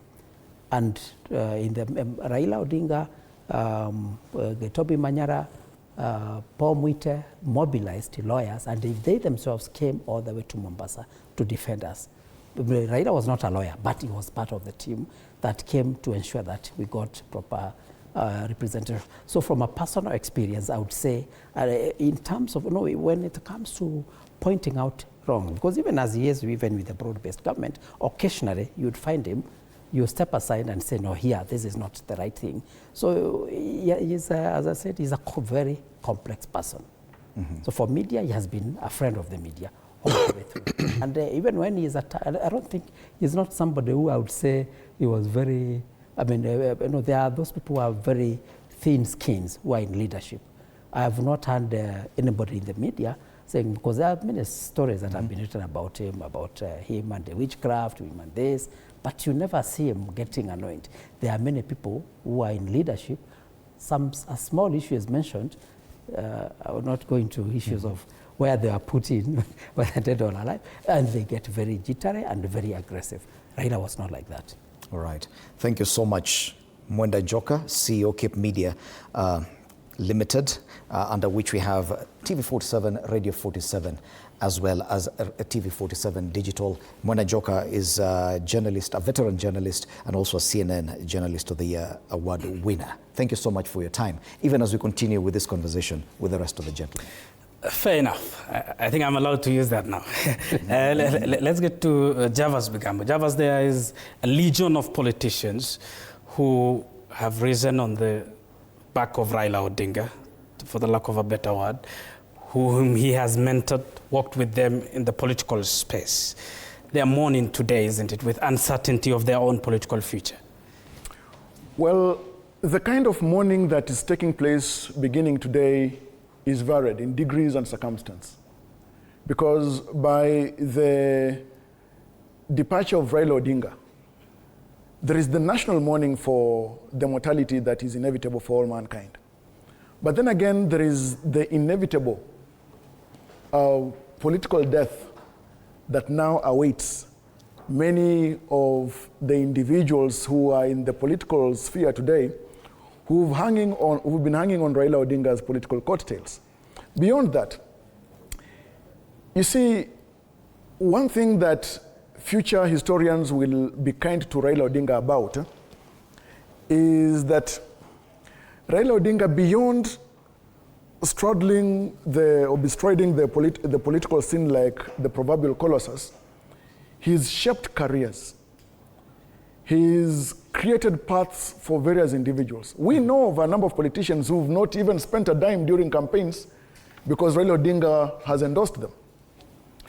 But the kind of confusion, and a great politician is here, he'll tell you, the kind of confusion that now awaits, one, the country, two, the political party that ODM is, three, the issue of aligning and realigning alignments for the 2027 elections. Mm-hmm. It is something for which only perhaps poets can have words for. And so it is a moment of great transition politically. And as we look at all these issues, we would say that when now ultimately individuals get to find themselves in political deserts, being buffeted by the strong winds of the demise of Raila Odinga, that's when some will realize that the individuals online who are throwing insults and celebrating Raila Odinga's death were mistaken because they didn't know and they don't know the history of this man. In fact, I will tell you, what Raila Odinga has achieved in 80 years of his life, half of which have been spent on the political scene, nearly 90% of Kenyans will live and die without having achieved what Raila Odinga has achieved. Meshach, coincidentally, this unfortunate and untimely death of Odinga is coinciding with the 20th anniversary of ODM. Before this death, ODM was bullish that it has withstood the test of time and will continue to withstand the test of time. What is your interpretation going forward? In Odinga's absence, will ODM stand the test of time? That one, as for now, in politics and the nature of the politics we have in this country, is not a straightforward yes or no. We have democracies which have shaped themselves on the other side of the world, where the party has been having people like Raila, quote unquote, and they come and go. But in Kenya, like we said earlier, very few political parties survive one election and goes to another election intact with leadership and all that. And Abubakar, I may tell the nation now that while a number of, or a certain percentage of the nation, of the country, or people who are engaged in politics might have seen that there is no democracy in this political party, again, the line is very thin between party discipline, which takes the party 20 years. and leaving the party to be democratic without no boundaries. So political parties who were registered around the same time ODM was registered, some of them, or even after, some of them have vanished away simply because that line between party discipline and democracy was gray and was nowhere. So much as somebody might look at one side of the coin and say, okay, this party, it is him, ODM is Raila, and Raila is ODM. Part of that has helped ODM see 20 years. But the opposite side has also played its role. And the gain is there are people who are in that ODM, the likes of William Ruto, Musalia, and many others, who probably thought now we have to look for democratic space. They have survived, and William is president, and other people are cabinet secretary or this and that. But we must say, if Raila did not probably put that strong hand in the ODM, maybe we would not be talking about 20 years of a political party. Let me bring Mheshimiwa Kipruto to the discussion. The president is expected to lead the country, President William Ruto, in mourning Raila Odinga at a national level, but at a political level, given that he was a broad-based partner who came into his government more than a year ago to quote-unquote stabilize, what do you think could be going through the mind of the president in posturing for 2027? Well, I do expect that the president must be a worried man, that he has lost a partner, a brother, and somebody who literally mentored him. You see, what I know is that Raila, whenever he touched you, whether you are made of clay, you turned into gold and became very useful. He has mentored many people, and he has done a lot more to mentor people into certain institutions of leadership. Now, allow me to go back to the issue of the social media. I think as a nation, we need to do our social reengineering so that we are able to divorce issues such as death from our daily conversation. If Raila had not come in at that particular time, while I do not agree with the current regime, I feel the process that we are going was going to be extra legal, in the sense that it's not provided in the Constitution. And the best thing is to wait for the next election to make your decision whether you want to retain the same CEO or you want to change the CEO. The second issue is, if I was to advise the president, the best thing is to merge ODM and UDA, or dissolve UDA and defect to ODM. That's the only way you can have a captive constituency that will be able to vote for you. That is the way I see it, because ODM without Raila has to change in certain parts of the republic.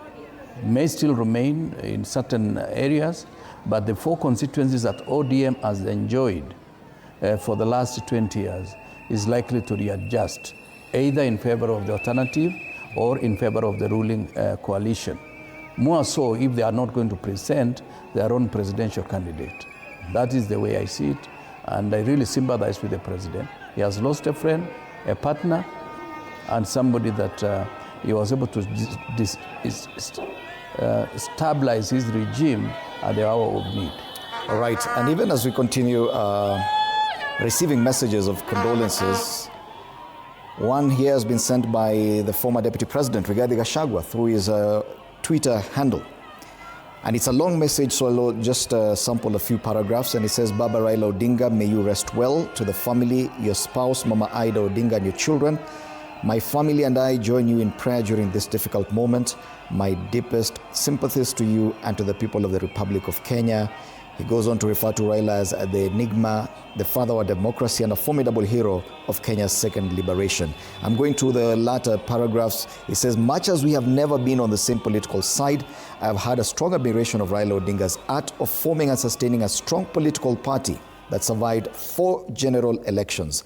I remain amazed by this choice of quality legislators to fly the party flag and eloquently articulate party policies and the people they represent. You're a hero celebrated home and away. You have not gone Raila Odinga. You have just faded away. Rest in peace, Baba, and may perpetual light shine upon you forever. That's a message from Rigathi Gachagua, the former deputy president and also party leader of the DCP. Indeed, we are covering as the country mourns the death of Raila Odinga, which occurred today in India while he was receiving treatment. We are reading tributes from across the region as the country and Africa mourns Raila Amolo Odinga. And Abubakar, it's very interesting. You look into social media and you see just how many international media outlets have picked up on this news. The New York Times is tweeting about Raila Odinga's death. Associated Press, BBC News, World Service, all of them just talking about Raila Odinga through their different social media pages. That's just how significant this news of his passing on is globally.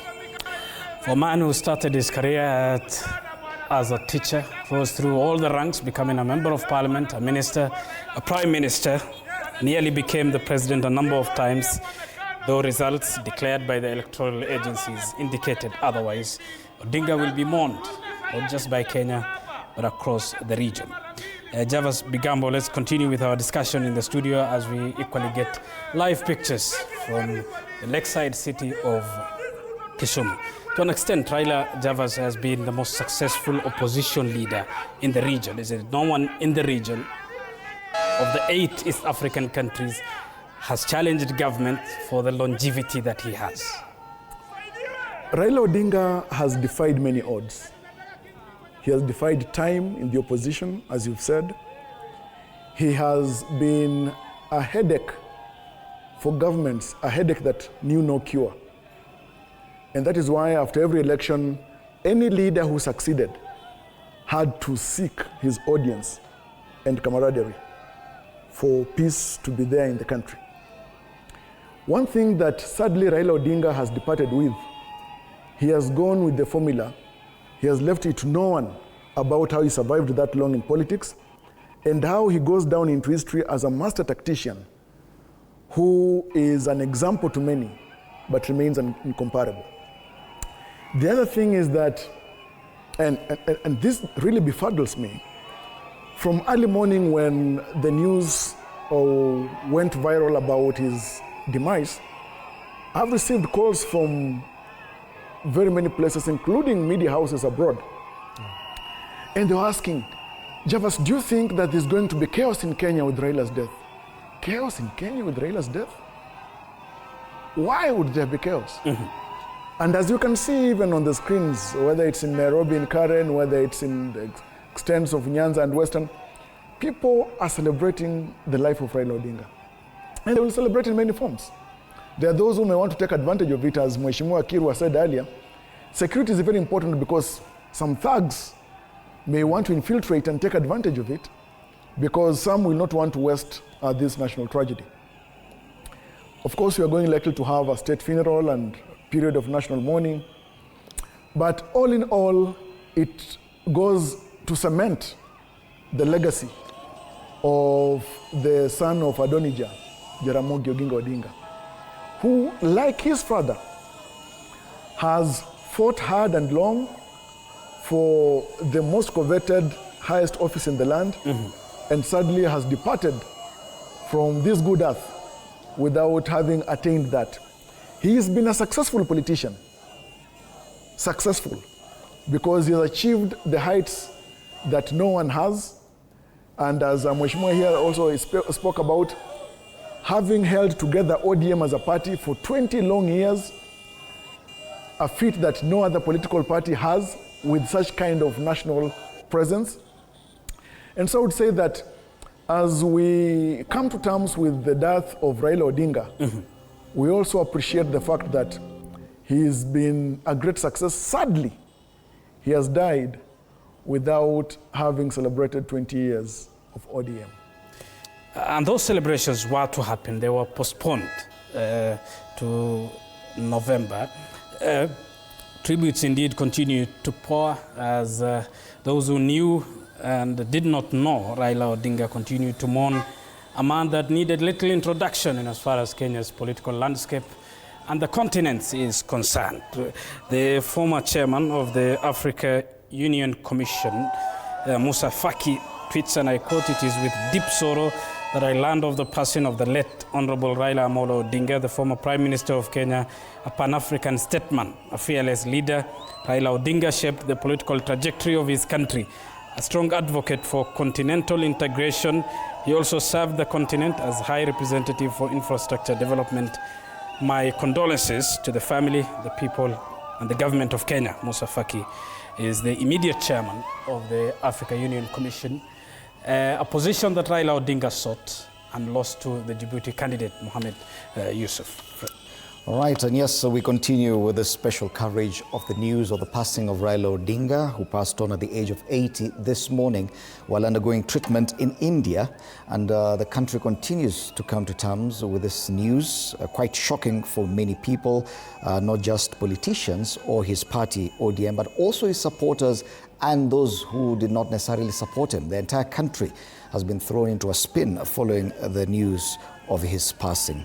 And going forward, probably we look at the fact that on Monday we have a national holiday, Mashujaa Day, where the president is expected to address the nation. And I know the planning has been in the works for quite a number of months, but this news now changes everything, even for the president, and the kind of messaging that will come on Monday during Mashujaa Day. Probably an opportunity for the president to communicate something different going forward. Well, I pray that the president will set the tone of mourning Raila Odinga, in the sense that in that particular stadium, I think in Kitui, he'll be able to be a bit accommodating to the views that are at variance with his own views, and also allow Kenyans to mourn Raila Odinga in a proper way.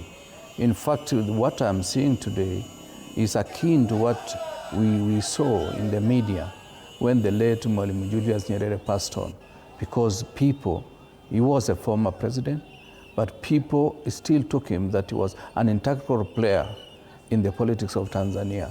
This therefore means Raila's presence in our political space has been very useful, because it is not Kisumu alone, it's not Siaya alone, even Nairobi and other towns are mourning Raila Odinga.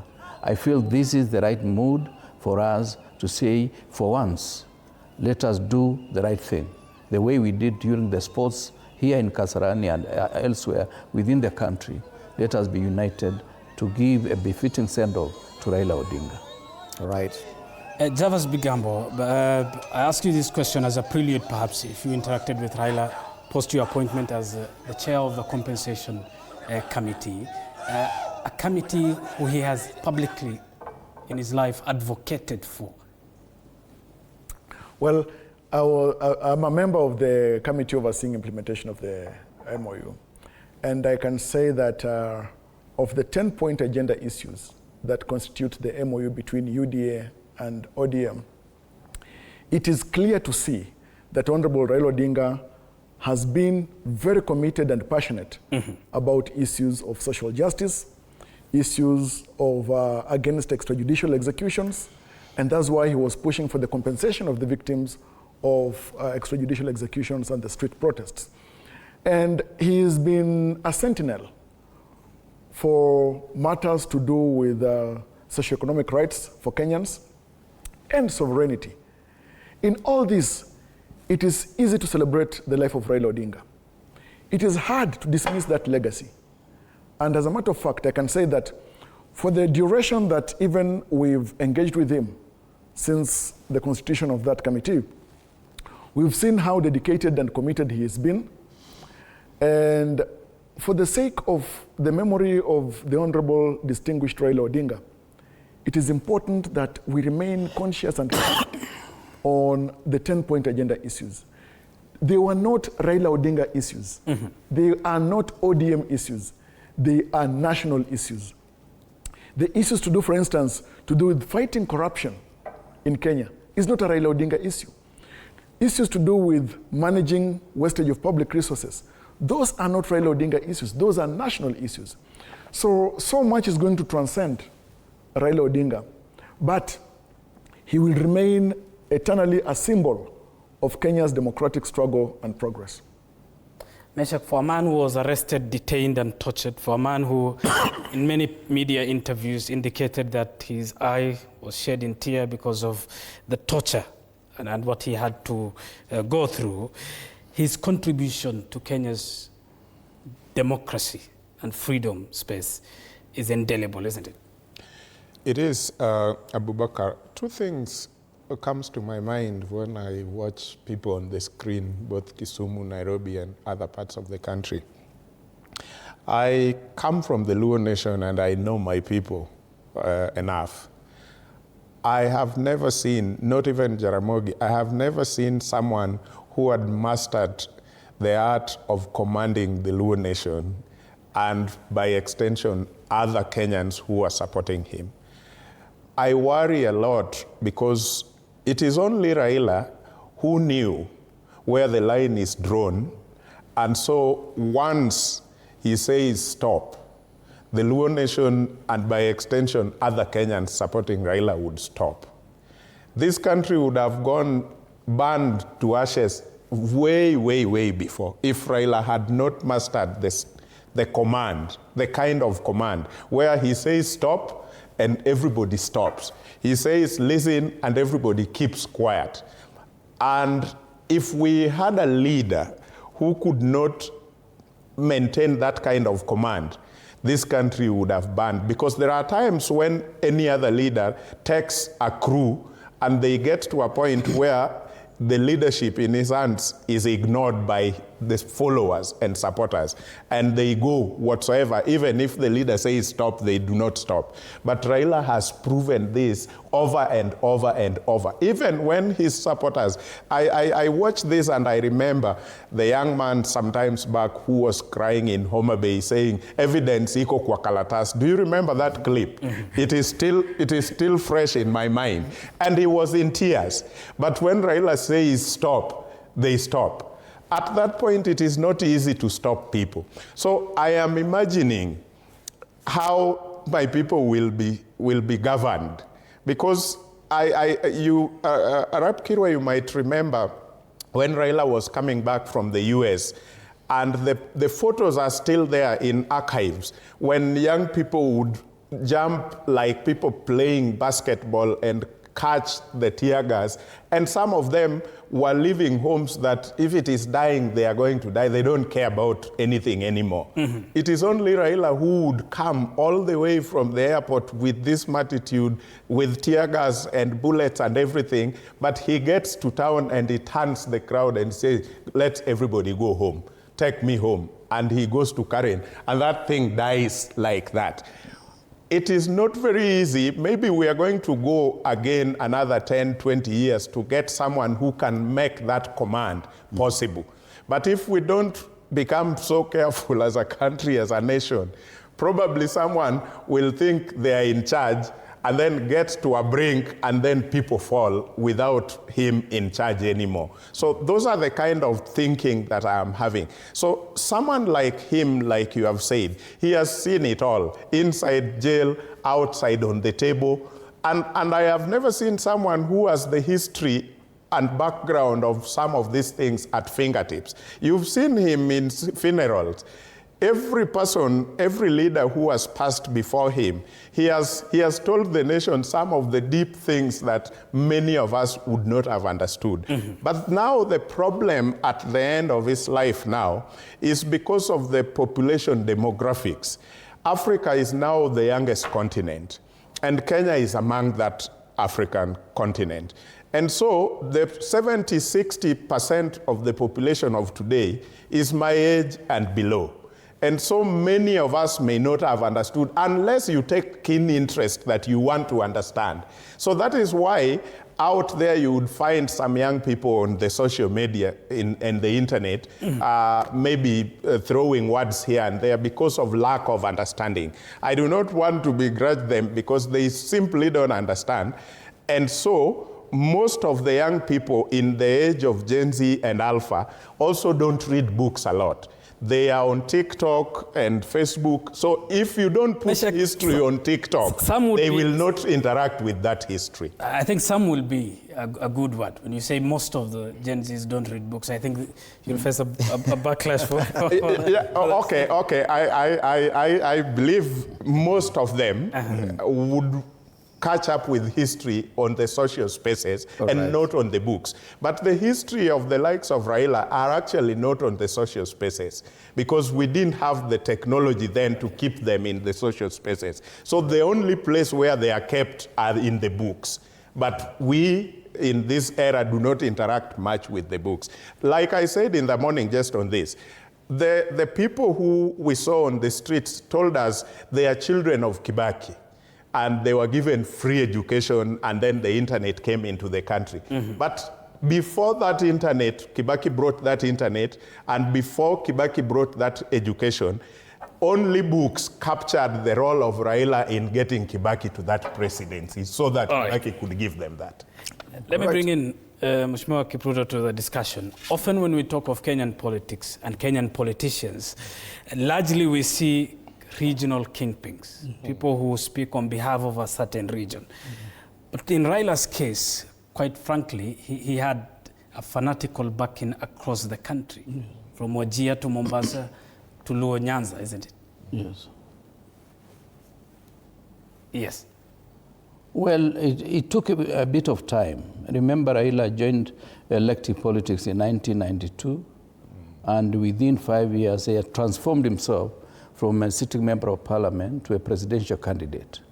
And that allowed him time to grow and occupy the space of the late Jaramogi Odinga. Then he outgrew that, and the best time for growth for him was in 2007, where he did what we call the Pentagon, akin to the summit that we had in 2002.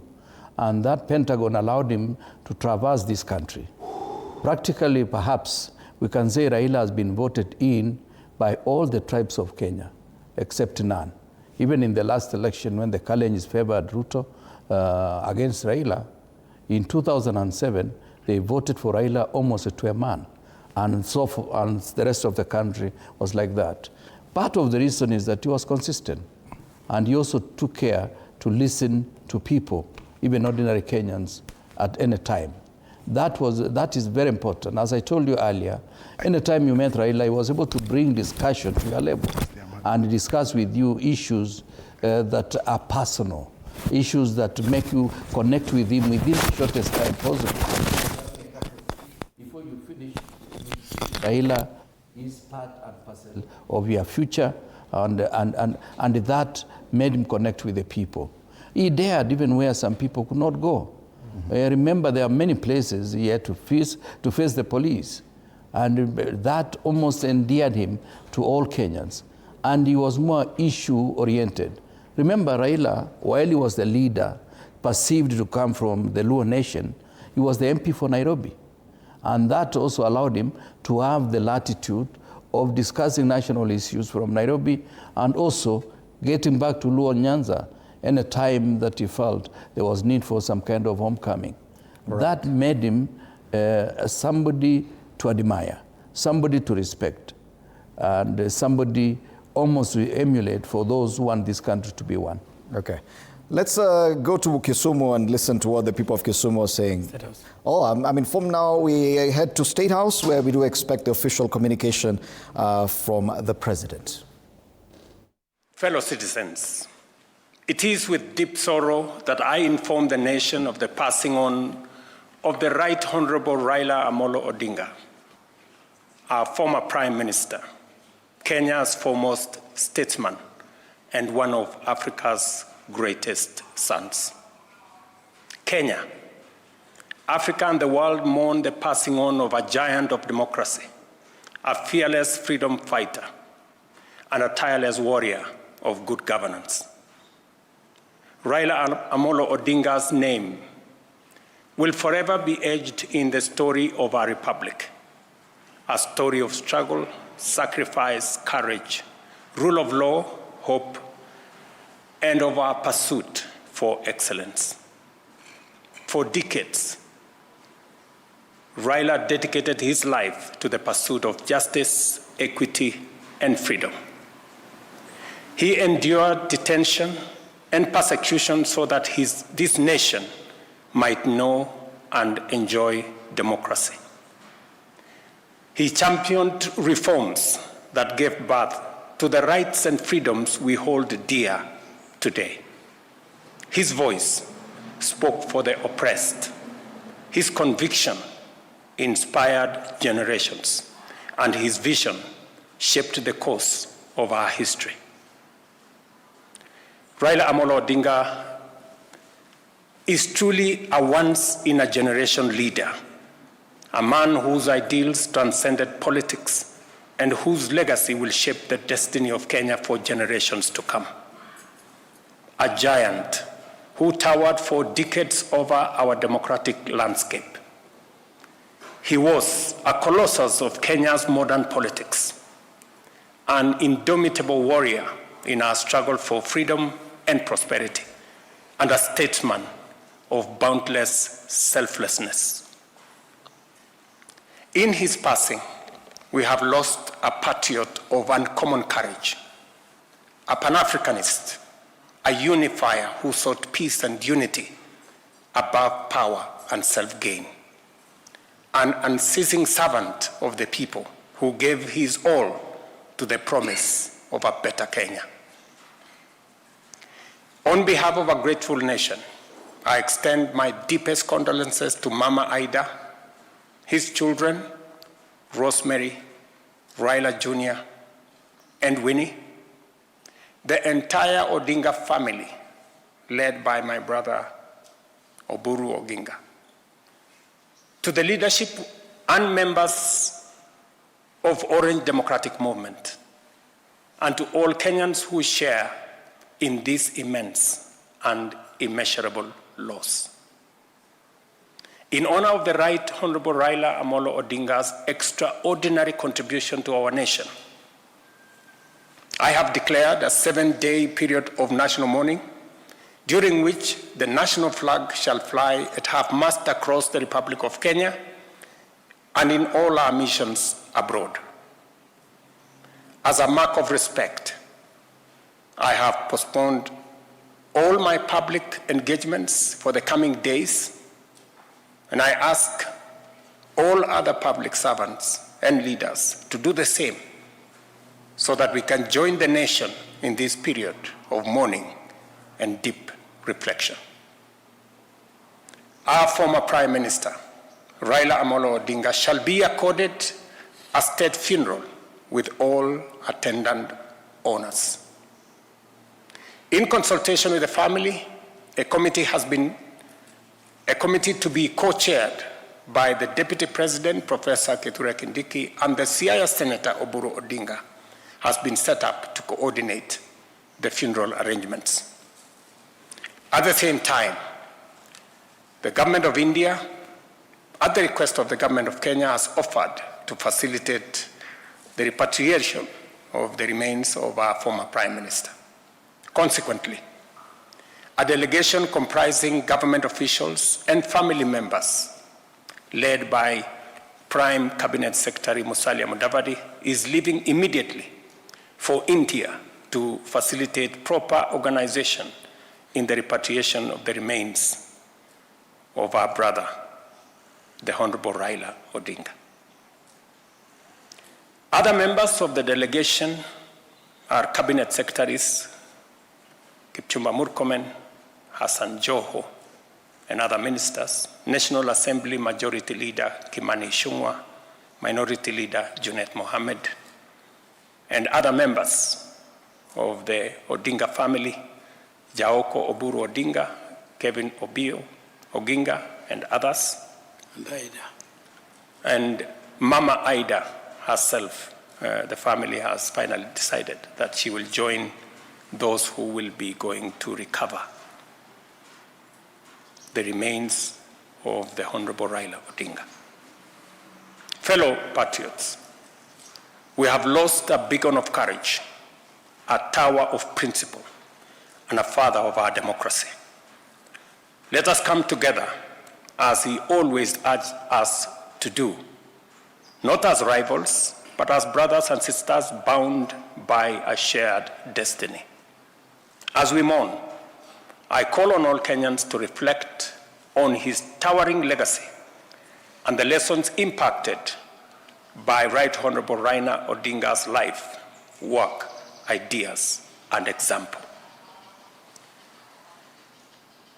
In a political career spanning decades, Raila Amolo Odinga offered a compelling model of principled politics. And at a critical moment in our nation's journey, he always put Kenya first before individual or personal interest. May his soul rest in eternal peace. May God comfort his family. May God bless Kenya. I thank you.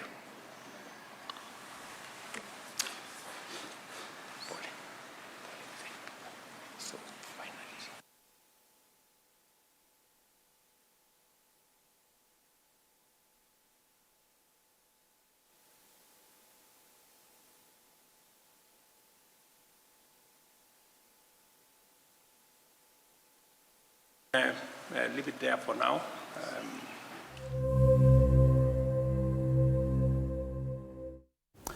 Those are live pictures from State House where President William Ruto is leading the nation in mourning the late Raila Amolo Odinga. In his speech, which sounded more emotive, President William Ruto says and mourns Raila Odinga as a warrior of, quote, good governance, a beacon of courage, a father of our democracy. He says Raila dedicated his life to the pursuit of justice and was voice for the voiceless.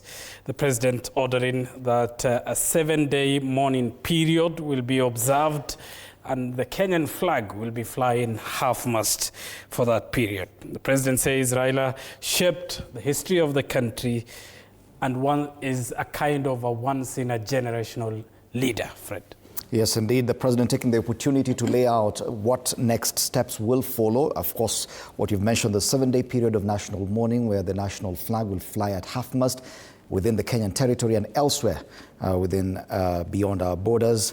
That Raila Odinga will be accorded a state funeral with all attendant honors, and that a committee that will work on the funeral arrangement will be co-chaired by the Deputy President, Professor Kithure Kindiki, and Senator for Siaya County, Governor for Siaya County, James Orengo, as well. He's also listed the number of people led by the Prime Cabinet Secretary, Bwana Musalia Mudavadi, who will head to India to organize the repatriation of the remains of the former Prime Minister, to be accompanied by members of his family, of course. Just a reminder, President William Ruto has paid a glowing tribute to the late Raila Odinga, describing him as a warrior of good governance, a beacon of courage, a man who dedicated his life to good cause and was voice for the voiceless. The president ordering a 7-day mourning period, and he says the Kenyan flag will be flying half-mast. Yes. We've seen Odinga's elder brother in attendance. It was the president who delivered that statement that the nation was so anxiously in the sense that this death was not confirmed initially by the head of state. Yes. A very emotional president there delivering that statement. And one of the more interesting things they said is that he has personally postponed all public engagements as he also goes into mourning. Now that throws into a spin preparations for the Mashujaa Day. I do not know if that public engagement will be affected. And we're still here with Bwana Kipruto Rapkirwa and Mesha Kodede. Bwana Kirwa, just watching the president, clearly you can tell the burden of emotions on him, even as he still has to steer the nation through the period of mourning. Well, first of all, I just want to applaud the president for the kind of statement he has made this afternoon. It is useful in the sense that as the president, he will set the tone for the rest of us to follow as a people of this country. It's also befitting that he said the things that we had said earlier about Raila, both in terms of being a fighter for justice and the fighter for issues of governance and democracy in this country.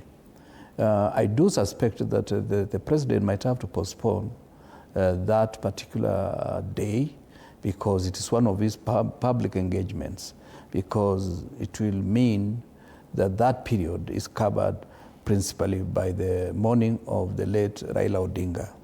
I think this is the way to go, because when we lose one of our own, we must also appreciate that the space Raila occupied for the 40 years that he was on this political space has been with a lot of sacrifice, both to himself and to his family. Remember, in that particular period, he has had to lose very close family members, including his own children. And that is something that you cannot just take it for granted.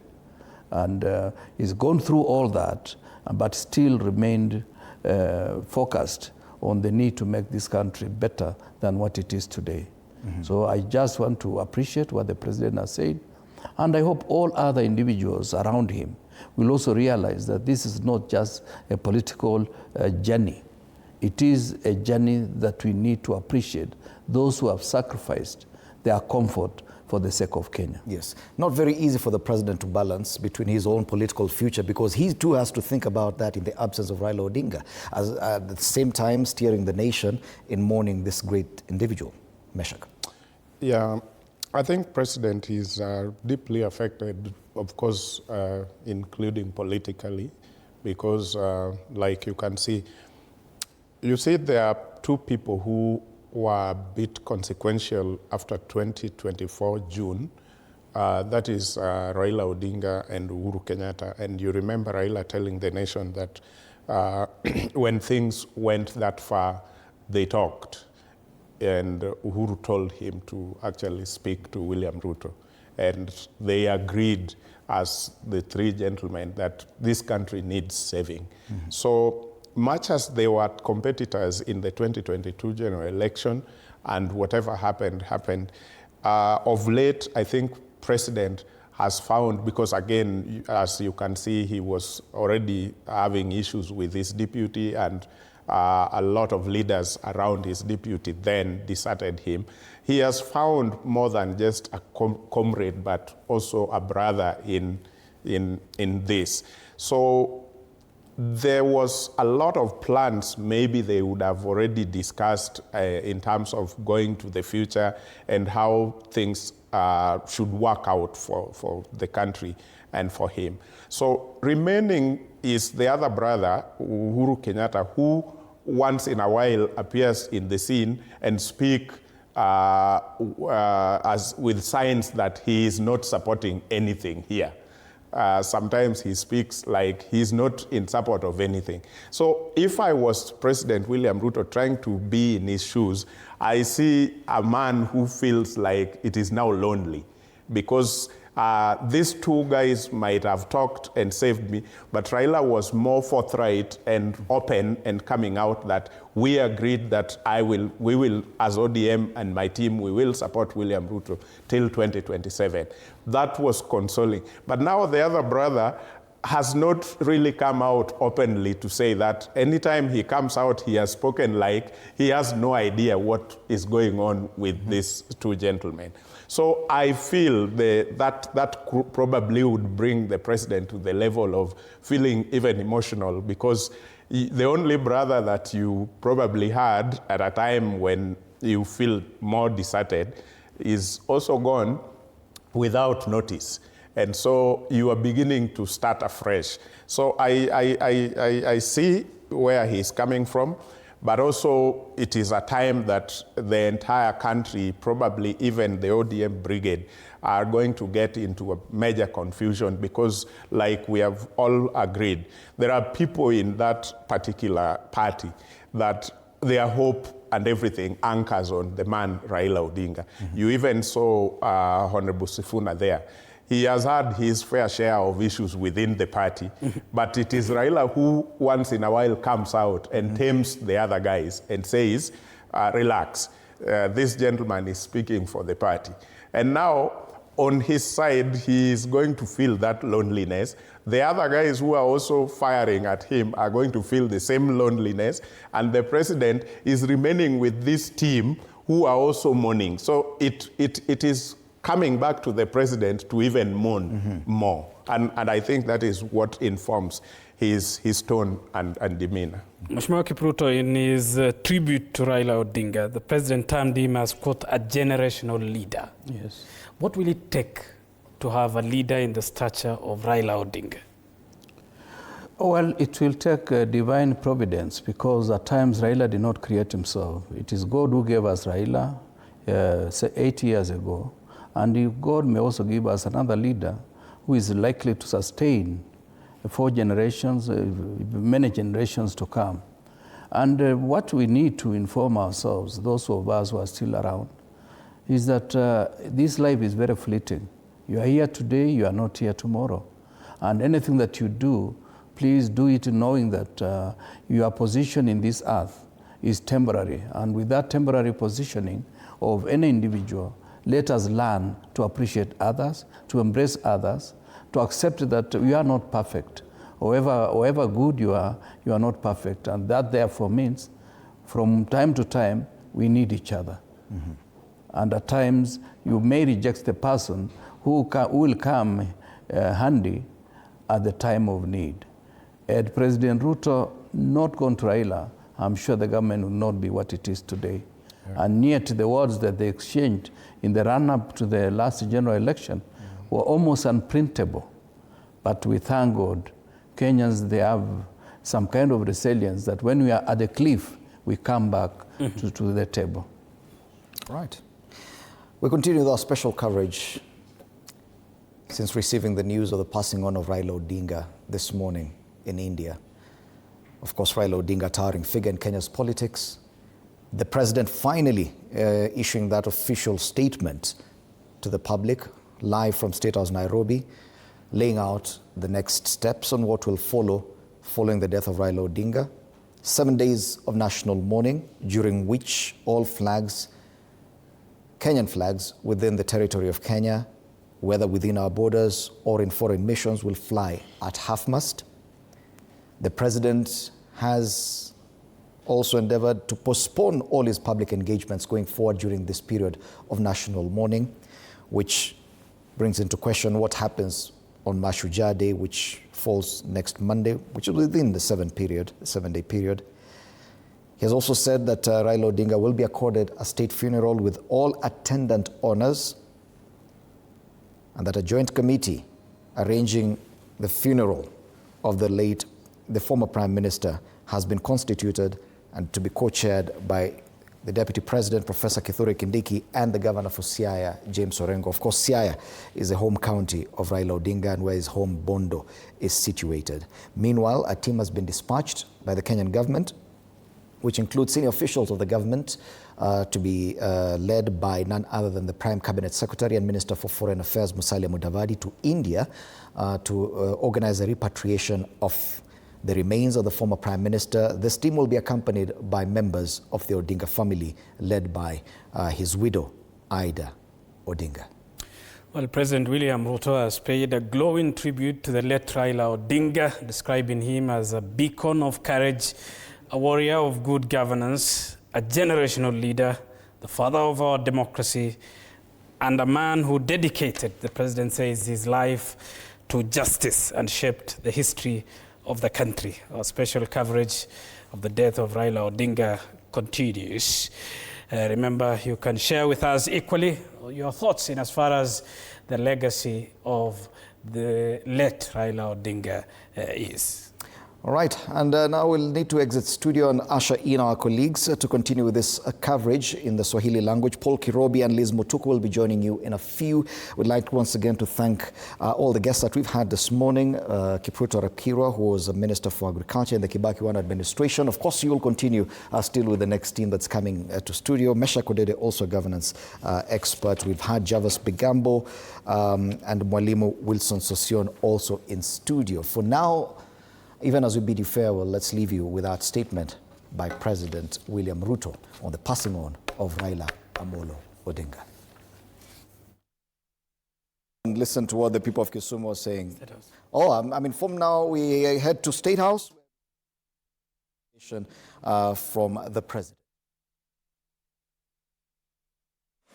It is with deep sorrow that I inform the nation of the passing on of the Right Honorable Raila Odinga, our former Prime Minister, Kenya's foremost statesman, and one of Africa's greatest sons. Kenya, Africa and the world mourn the passing on of a giant of democracy, a fearless freedom fighter, and a tireless warrior of good governance. Raila Odinga's name will forever be etched in the story of our republic, a story of struggle, sacrifice, courage, rule of law, hope, and of our pursuit for excellence. For decades, Raila dedicated his life to the justice, equity, and freedom. He endured detention and persecution so that this nation might know and enjoy democracy. He championed reforms that gave birth to the rights and freedoms we hold dear today.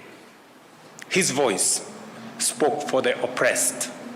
His conviction inspired generations, and his vision shaped the course of our history. Raila Odinga is truly a once-in-a-generation leader, a man whose ideals transcended politics and whose legacy will shape the destiny of Kenya for generations to come. A giant who towered for decades over our democratic landscape. He was a colossus of Kenya's modern politics, an indomitable warrior in our struggle for freedom and prosperity, and a statesman of boundless selflessness. In his passing, we have lost a patriot of uncommon courage, a Pan-Africanist, a unifier who sought peace and unity above power and self-gain, an unceasing servant of the people who gave his all to the promise of a better Kenya. On behalf of a grateful nation, I extend my deepest condolences to Mama Ida, his children, Rosemary, Raila Jr., and Winnie, the entire Odinga family, led by my brother, Oburu Oginga, to the leadership and members of Orange Democratic Movement, and to all Kenyans who share in this immense and immeasurable loss. In honor of the Right Honorable Raila Odinga's extraordinary contribution to our nation, I have declared a 7-day period of national mourning, during which the national flag shall fly at half-mast across the Republic of Kenya and in all our missions abroad. As a mark of respect, I have postponed all my public engagements for the coming days, and I ask all other public servants and leaders to do the same so that we can join the nation in this period of mourning and deep reflection. Our former Prime Minister, Raila Odinga, shall be accorded a state funeral with all attendant honors. In consultation with the family, a committee to be co-chaired by the Deputy President, Professor Kithure Kindiki, and the Siaya Senator, Oburu Odinga, has been set up to coordinate the funeral arrangements. At the same time, the Government of India, at the request of the Government of Kenya, has offered to facilitate the repatriation of the remains of our former Prime Minister.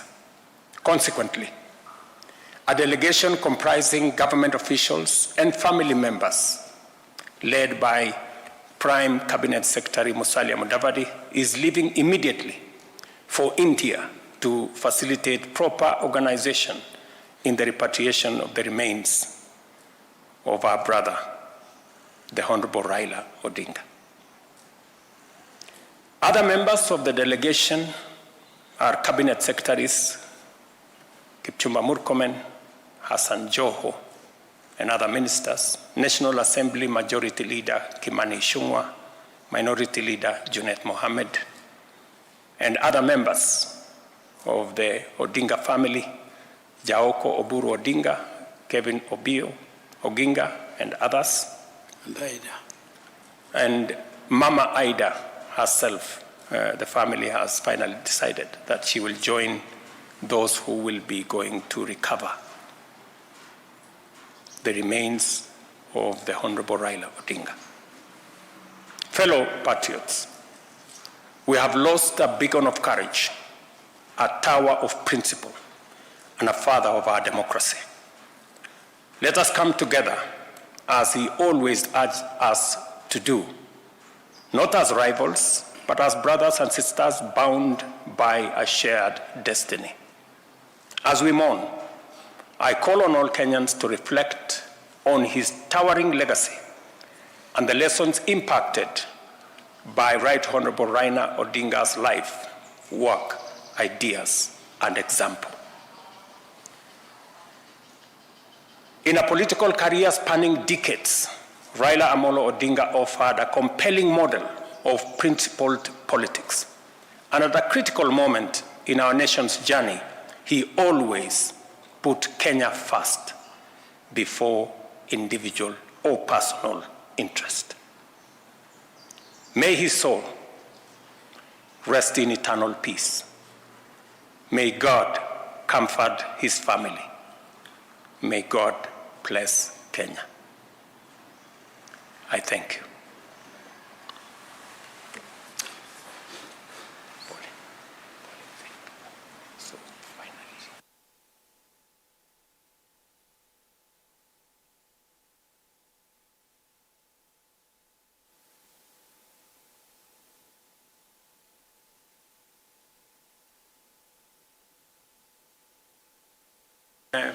Leave it there for now.